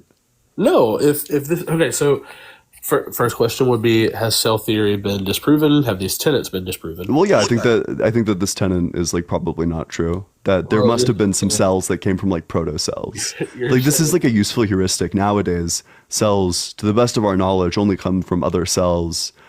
In the same way that it's like heuristically true that like humans only ever come from humans, but if we go back far enough, we would find like a human that came from like a Homo erectus, and we would find like a cell that came from a proto-cell. But this is a theory. I want you to accept that this is a theory of yours, and it's not a defined thing within science. Ultimately, you're putting your faith in saying, I believe this to be true, even though I have nothing to truly point to. No, we have tons of evidence for the abiogenesis hypothesis. So there's like two leading theories in abiogenesis that cells came from non-cellular life. So we think either there was the formation of protocells which had the ability to self-replicate, and then they develop, or like just compounds that have the ability to self-replicate, and then they formed a metabolism and became protocells, or that there were compounds that had a metabolism and then they gained the ability to self-replicate and then they became protocells. So we have like lots of evidence for these theories. We can like create self-replicating cells. There really is just like no reason to not believe in abiogenesis. It's like a pretty solid theory. Okay, a solid theory. But yeah, to be clear, like the idea that God exists and God just poofed everything into existence, that's not even a theory. I mean, no, it's not a theory. It's saying so there are questions that we have to start with. Okay, so we know that I'm a Christian, right? That's where we started this conversation. Yeah. If we could back up further, where I really wanted to start, and I apologize for not doing this better. Where I really wanted to start is less about saying, is the Christian God the true God, and more about saying, hey, is there a rational reason to believe that there is a God? Yeah, so what's the rational reason to believe that there is a God? So the rational reason, there are a couple. Where have we ever observed order coming from disorder? Oh, so I think the order and disorder are illusory concepts, that our brain constructs things into grids, and that our grids will determine whether or not things are orderly or disorderly. Also, I think that there's like tons of things that in the planet that I would just call probably like definitely disorderly. That the planet contains things that I would call orderly and things that I would call disorderly. Like I'd call earthquakes disorderly. I'd call like skin cancer disorderly. Absolutely. But I'd call maybe like the human eye, I might call orderly. But that's exactly what would be expected under naturalism, is that we would have things that in any given grid are orderly, and then there's like some stuff that's like disorderly. Whereas I'm not sure why anything is disorderly if it was all made perfect. Okay. Well, and I know where you're going to go, and I think this will be a fun conversation. So the fall, as recorded in the Bible, the sin of humanity caused death, chaos, and destruction to be allowed into God's perfect creation. Okay. Do you believe in like the fossil record? Do you believe in like dinosaurs? Yeah, I do. Do you agree that dinosaurs existed a long time before humans? There could be contradictory possibilities, but I tend to lean towards an old Earth theory. Yeah. Yeah, okay, good. I don't think that there's any contradictions. So, do you think that there were earthquakes before the first human existed?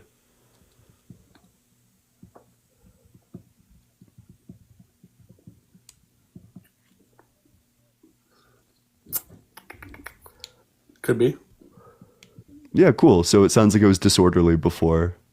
Also, why the fuck would God do that to the dinosaurs? Yeah. That's a fun one. Okay, I think that's fair. Then maybe I would tend to a New Earth. If I had said I was New Earth, I said I would, I don't know. I think like being New Earth in and of itself, like the Earth is just not 8,000 years old. No, that's like simply not true. Like so carbon dating proves that that's not true. Carbon dating is like uranium dating proves that that's not true. Carbon dating is questionable, but okay. No, it's not. It's just math. If you think that we know the half-life, up to about 75,000 years, right?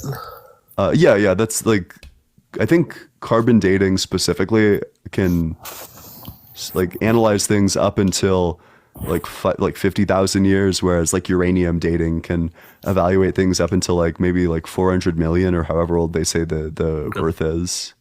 Okay. Okay, that's fair.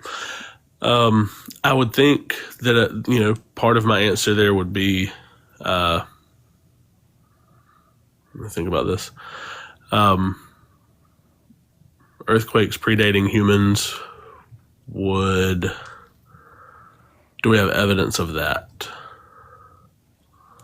Presumably, I mean, yeah. Like, I don't know. I could Google it. I've never looked into this before. Yeah. Yeah. It's an interesting thought.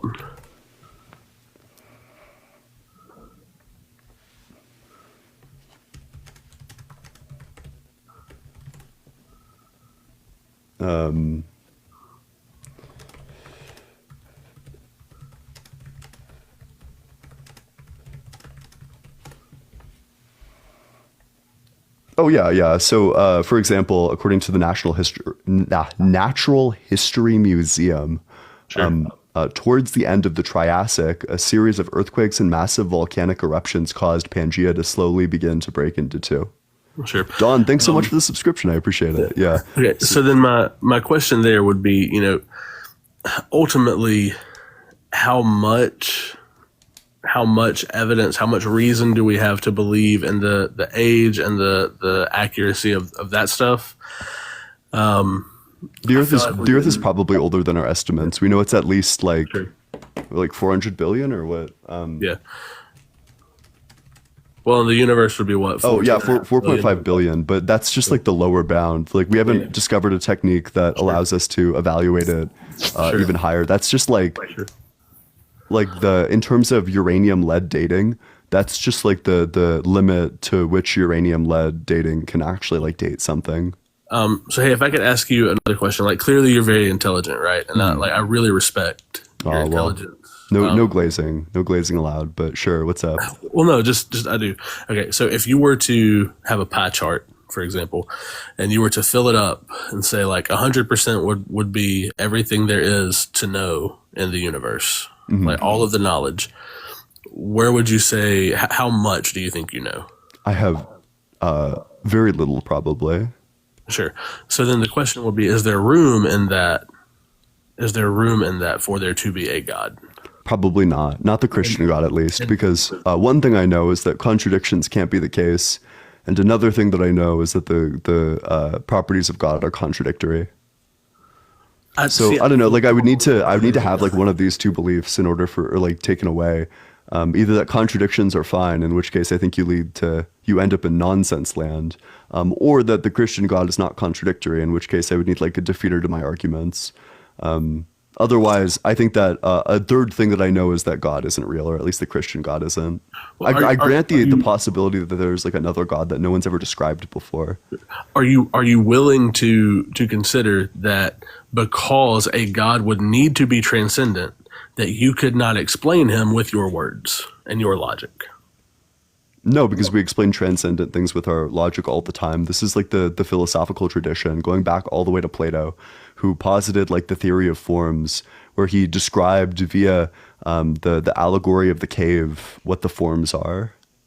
He described something transcendental with his words. I don't think that there's any reason something being transcendental means that we can't describe it. But like intelligent and logically transcendent, like completely transcendent, completely other than. Yes. What? Yeah, Plato's allegory, like Plato's forms are completely transcendent. Plato believed in like a separate dimension that contained like perfect ideal versions of everything, that everything in our dimension is like a pale imitation of. He described things that were transcendent. Okay, did he describe them accurately? I think Platonism is nonsense. So that's I mean, I don't think he did, because I think he's wrong about all of it. But he probably thought that he did. Hold on. I just asked you if you could accurately describe something that is transcendental, and you went to nonsense to say yes, you can. No, because other people people believe that Platonism is real. I personally don't, but people are capable of describing things that are transcendent. No, I'm asking if you're able to accurately. I'm skeptical as to whether or not anything is transcendent at all. I think it's possible that everything is immanent. Okay, that's fair. I feel like that's a little bit of a dodge of the question, though. So we've acknowledged that you don't know everything. Yeah. So that leaves room for transcendence. So yeah, maybe. I just have no evidence. Sure. Hypothetically, if there is transcendence, would you say that we can accurately describe it? Maybe. I don't know. I would say no, except Yeah, for the wait. extent to So which if reveals Plato the was gospel. correct, then Plato would have accurately described it, like transcendence. So Sure, if if we he if we was correct. if we suppose that transcendence is true, I'm not sure why we couldn't describe it. Like people are capable of making statements about things that are transcendental or things that they think are transcendental. I'm I not sure feel why like you're missing the transcendence point. means that you're like undescribable. No, I feel like you're missing the point. So what I'm saying is, like, you're telling me I can't grasp God, I can't understand God, and I'm saying, well, if he's transcendent, you wouldn't be able to. I don't think that's true though. Why does transcendence imply like incomprehensibility? Because it exists on some level that we have no ability to perceive. But see, this is like you describing it. So there's like a double bind. Or I guess like this is just like a demonstration of how that's not true, right? Like you saying that it exists on a level that we can't perceive, that we can't engage with, is literally you describing something that is transcendental. Like if you're correct about that, then this would be a disproof of your claim because you'd be describing something transcendental in the first place. Or it would be like, are you saying that I would be saying that we can't believe there's a God because we can't perceive of Well, God? but you'd be describing properties of something transcendent. You'd be saying that it's like, undescribable because it exists out here. But this itself, this like description that we can't describe it because it exists like elsewhere, this itself is a description of something that is transcendental if you are correct. So it's like a self-defeating argument. That's fair. The last thing I wanted to point to, and I'm curious your response on this, in terms of things that I believe point to a God or a creator, would be what seems to be an accepted standard for morality across humanity. Yeah, I could appeal to evolution for this. So I can say that the group of individuals, like the tribe of humans or proto-humans that survived, are going to be the tribe of humans or proto-humans that didn't like grape each other or unalive each other. That humans live and die by our social structures. We live and die by our social cohesion. Things like unaliving, things like grape, these destroy our social structures. So it's evolutionarily advantageous for us to not be running around like unaliving each other and graping each other.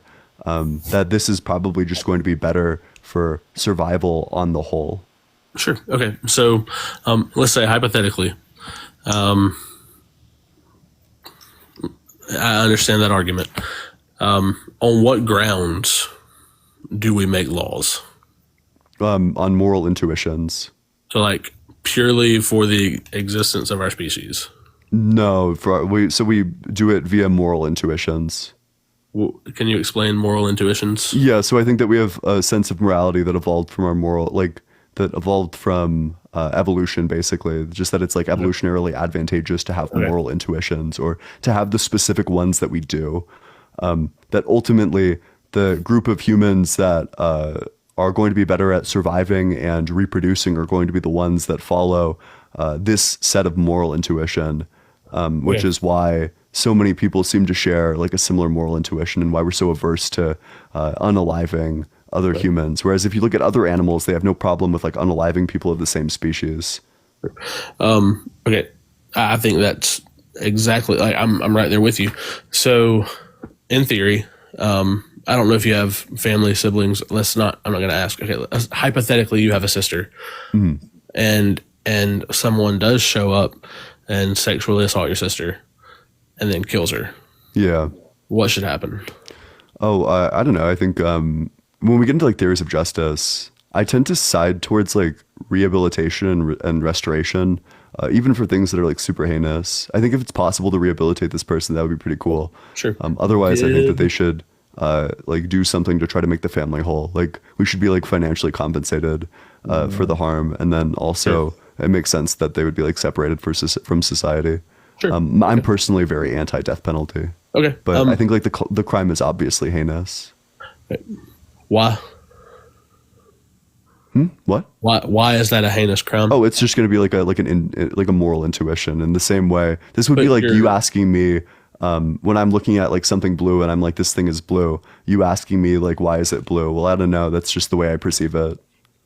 Sure. Yeah, it's just the way you perceive it. But that means it's not. That means it's still subjective.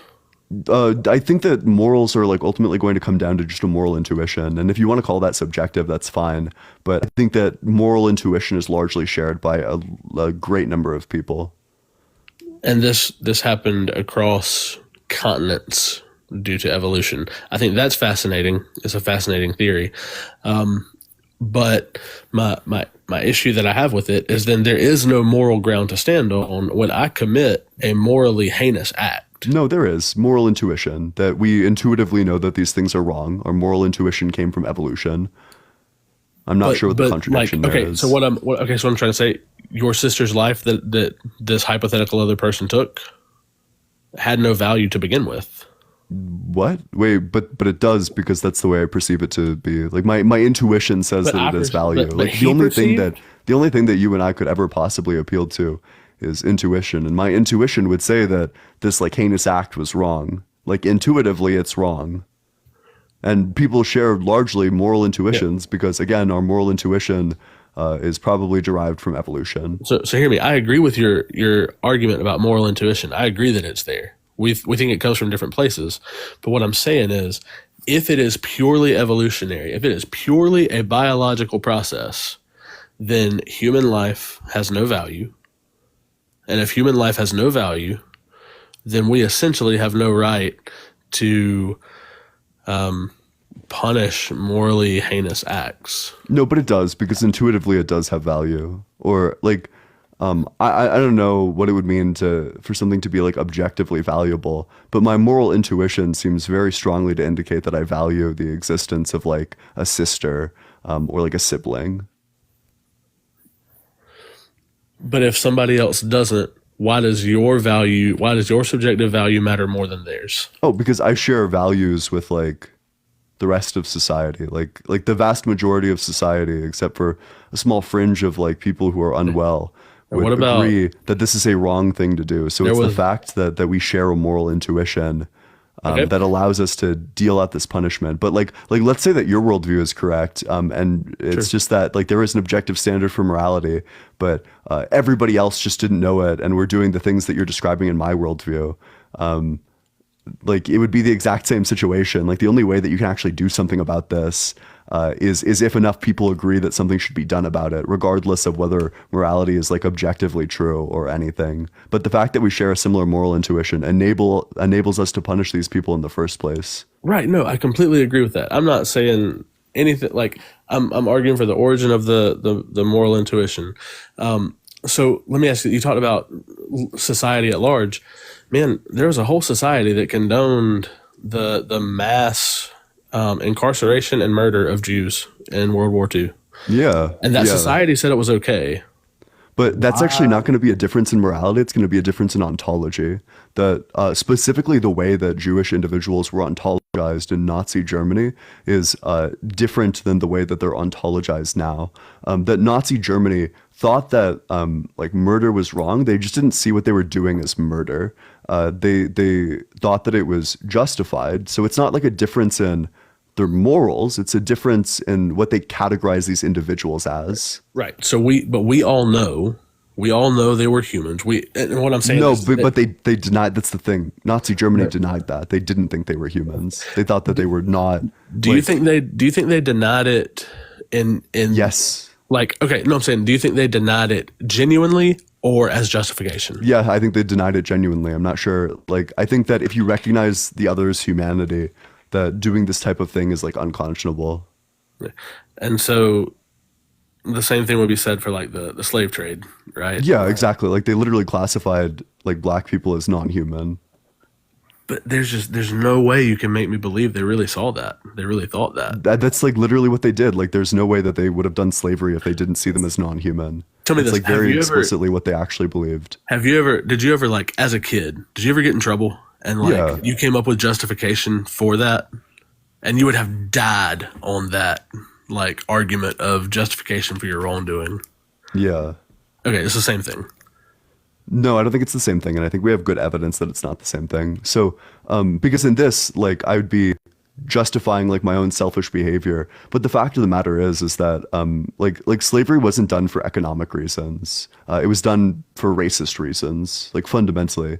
It would have been much more. It would have been much more economically efficient for Europeans to enslave other Europeans, to like find a bunch of like poor white folks and just like bring them over across the Middle Passage or like the Mediterranean, or is it the the Atlantic. I'm stupid. There you go. No, you're good. Over, like, it would have been much more efficient to bring them over the Atlantic, like other white Europeans, but they didn't, because it wasn't about being like the most economically efficient. It was about racism. The heart of slavery is the dehumanization of black people. It's nothing like economic. Well, okay, so that's a whole different argument, and I want to get into that too. Where did the slaves come from? Africa. Where did they get them? Africa. From whom did they go in and just like round up a bunch of them? I think they got them from Africans. I'm not sure what the relevance is. They got them from other Africans. So what I'm saying is there was an ability to do that. Yeah, but there was like, at the heart of it is dehumanization in both cases. Okay, dehumanization, I agree. That's sure. But dehumanization requires this belief. Like the D there is taking something apart. Like you have to recognize the humanity in order to do that. Dehumanization is explicitly the not recognizing of their humanity. It's when it's when we have like a human who is not recognized to be a human. Right. So from our perspective, these people are humans, because they are. And from the perspective of like a slave trader, these people are not humans. So it's not like, they thought that a great indicator of the different categories that they put like black people in compared to white people is just the radically different treatment that was allowed for like there was like white indentured servants, and there was like in rare cases like white slavery, but there were heavy restrictions on the things that you could actually do to these people. You couldn't just like willy-nilly like inflict as much violence as you want onto like white people who were indentured servants, or the rare like white person who was a slave.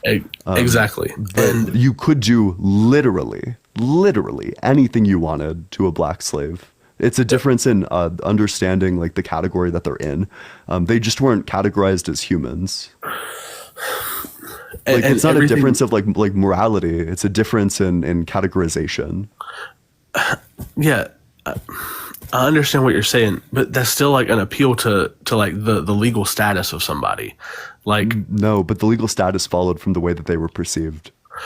It wasn't like that they were recognized as being fully human, and then one day the legislators just like rolled up and were like, these people are subhuman, and then everyone just like changed their belief. The belief about the group of people followed before the changing of the laws. No, I understand that. What I'm telling you is that belief, that desire to see them that way, was pragmatic. I don't think so. I think the belief was like the thing in and of itself, that that the racism was the root cause, that they were not trying to achieve any other goal other than racism.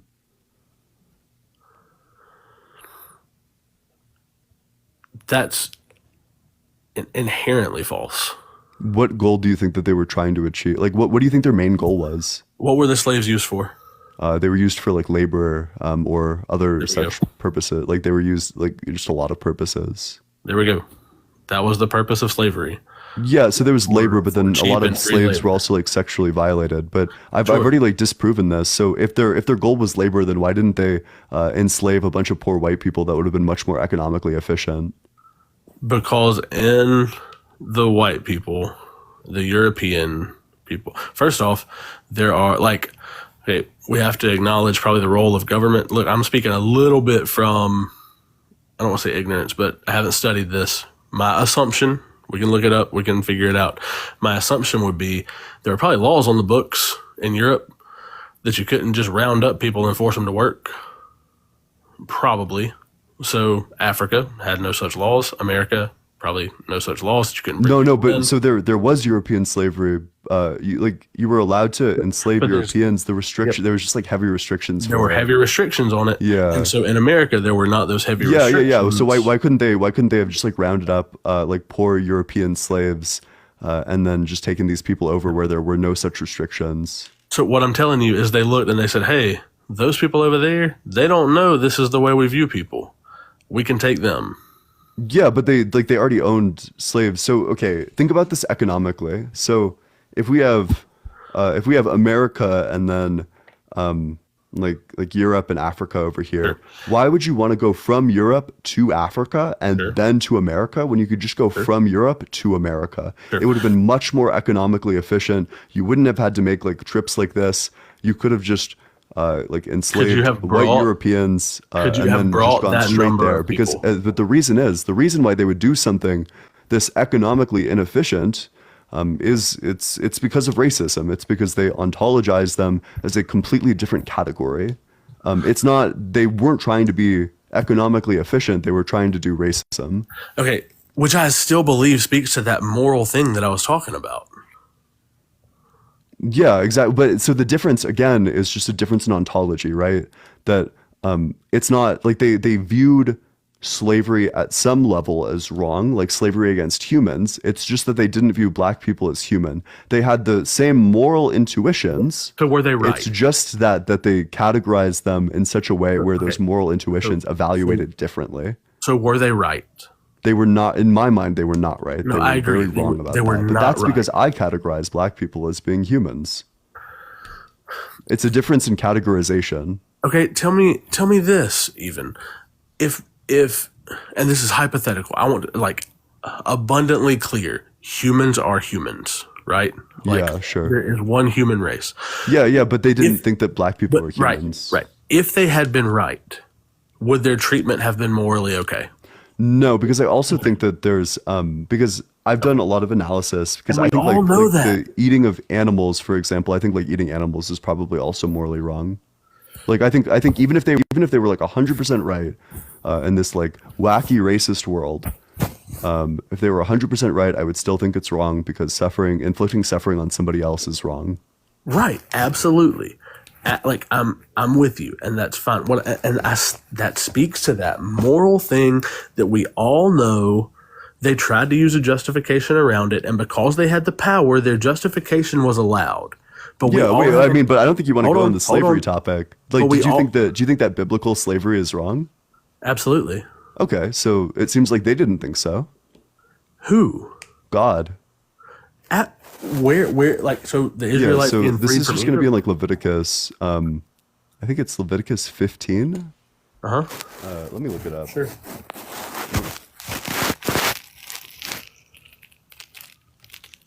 Oh, it's Leviticus 25, 44 through 46, where they explicitly condone the existence and the practice of chattel slavery.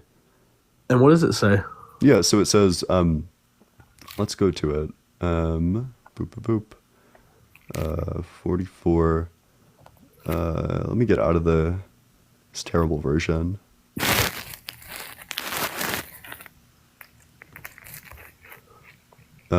So 44. So your male and female slaves are to come from nations around you. From them you may buy slaves. You may also buy some of the temporary residents living among you and members of their clan born in your country, and they will become your property. You can bequeath them to your children as inherited property and can make them slaves for life. But you must not rule over your fellow Israelites ruthlessly. So it's saying like you can totally own slaves. This is God's commandments to Moses and the people of, or like the Israelites in Leviticus. What else does God have to say about slavery and treatment? Well, so I don't really care what else he has to say about slavery, because I think saying that slavery is okay even a single time is wrong. Right. Well, so that gets into a conversation of how we view the Bible. So I believe the Bible is 100% written by man, 100% inspired by God. I believe it's written to a people of a time. Okay, so you, when it says that God gave these commandments, you don't actually think God gave these commandments? I do. Oh, so then you think that God did say that slavery is fine? I do to the people at that time. Yes. Oh, so you think that there was a time period? Like, so you're going to criticize me because there's like people throughout history who thought that slavery was okay, but you're literally saying that there was a time period where slavery was okay. To be clear, I wasn't criticizing you. I was talking about a belief and how people justify their beliefs. What I'm telling you is I believe that God used people's understanding of their day to communicate to them. Yes. Okay, so do you think that God was right in permitting slavery in this instance? I believe that what God does is good. Okay, so you think that God allowing slavery was good? I believe that for us to have a really solid understanding of this, there's a much greater context we'd have to look at. So let's just run this like premise by premise. So you're saying that if God allows, or like if God does something, then it's good. God gave his permission to own slaves. Therefore, giving your permission to own slaves is good. Would you agree with that? I don't want to be taken out of context. Yeah. So like what premise would you disagree with? Would you disagree that if God does something, then it's good? Or would you disagree that God gave his permission to own slaves? I would want to add the asterisk, I guess, that God did not give full out permission to own slaves across all time periods. Oh yeah, sure. Not across all time periods, sure. But there's like a certain time period. So would you say that owning slave, that it was good that God gave his permission to own slaves at this specific time period? Would have to look at context, but yeah, sure. Okay, so you would say that at this time period slavery was good? For whatever reason, yes. Okay, I think that's like pretty on-face psychotic. Like that's just the reductio. It's you have to be willing to see the Bible for what it is. Mm-hmm. It's written to a people group about how they are to interact. I would ask, what does slavery look like in Israel? It was chattel slavery. It was owning other people as possessions. But what I'm saying is was it common practice? How much did it happen? I really don't think it matters. Hold on. This does matter because God speaks to slavery in many other ways in many other areas. So there's a whole story of Abraham and Sarah mistreating her slave, mm-hmm. and the punishment and the strife and the pain that comes from it, the mistreatment of a servant / slave. So that's important context when you talk about how does God view slavery.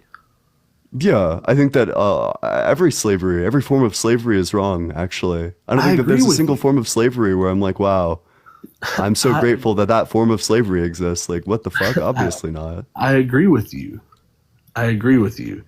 What I'm saying is, it's kind of like, okay, so this is an interesting conversation, a whole different set. And I am someone who is absolutely opposed to abortion, right? I'm sure that's not a surprise to you. Yeah, I'm sure that's not a surprise to you. However, I would vote for abortion bans at 12 weeks, 8 weeks, 6 weeks, whatever I could vote for to incrementally move the process down the road and to make it less likely to happen.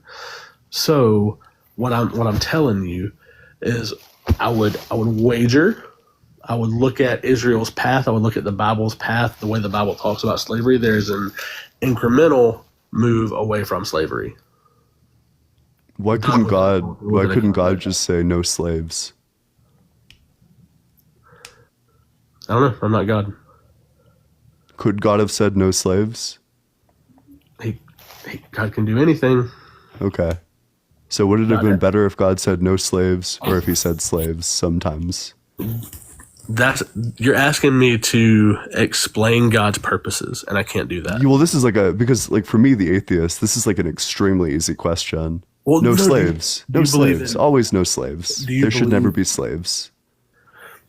Today, for me, in my modern context, I agree. Yeah, but I'd go back then, and it's still a slam dunk for me. No slaves. Slavery is bad. I hope I can join. Hey, this is gonna look like I'm running away. I have a churro guest coming back. I've got to go pick up my car outside. No, that's totally fine. I was gonna end stream soon anyway. But cool. All right, thanks. Yep, I appreciate you coming on up here.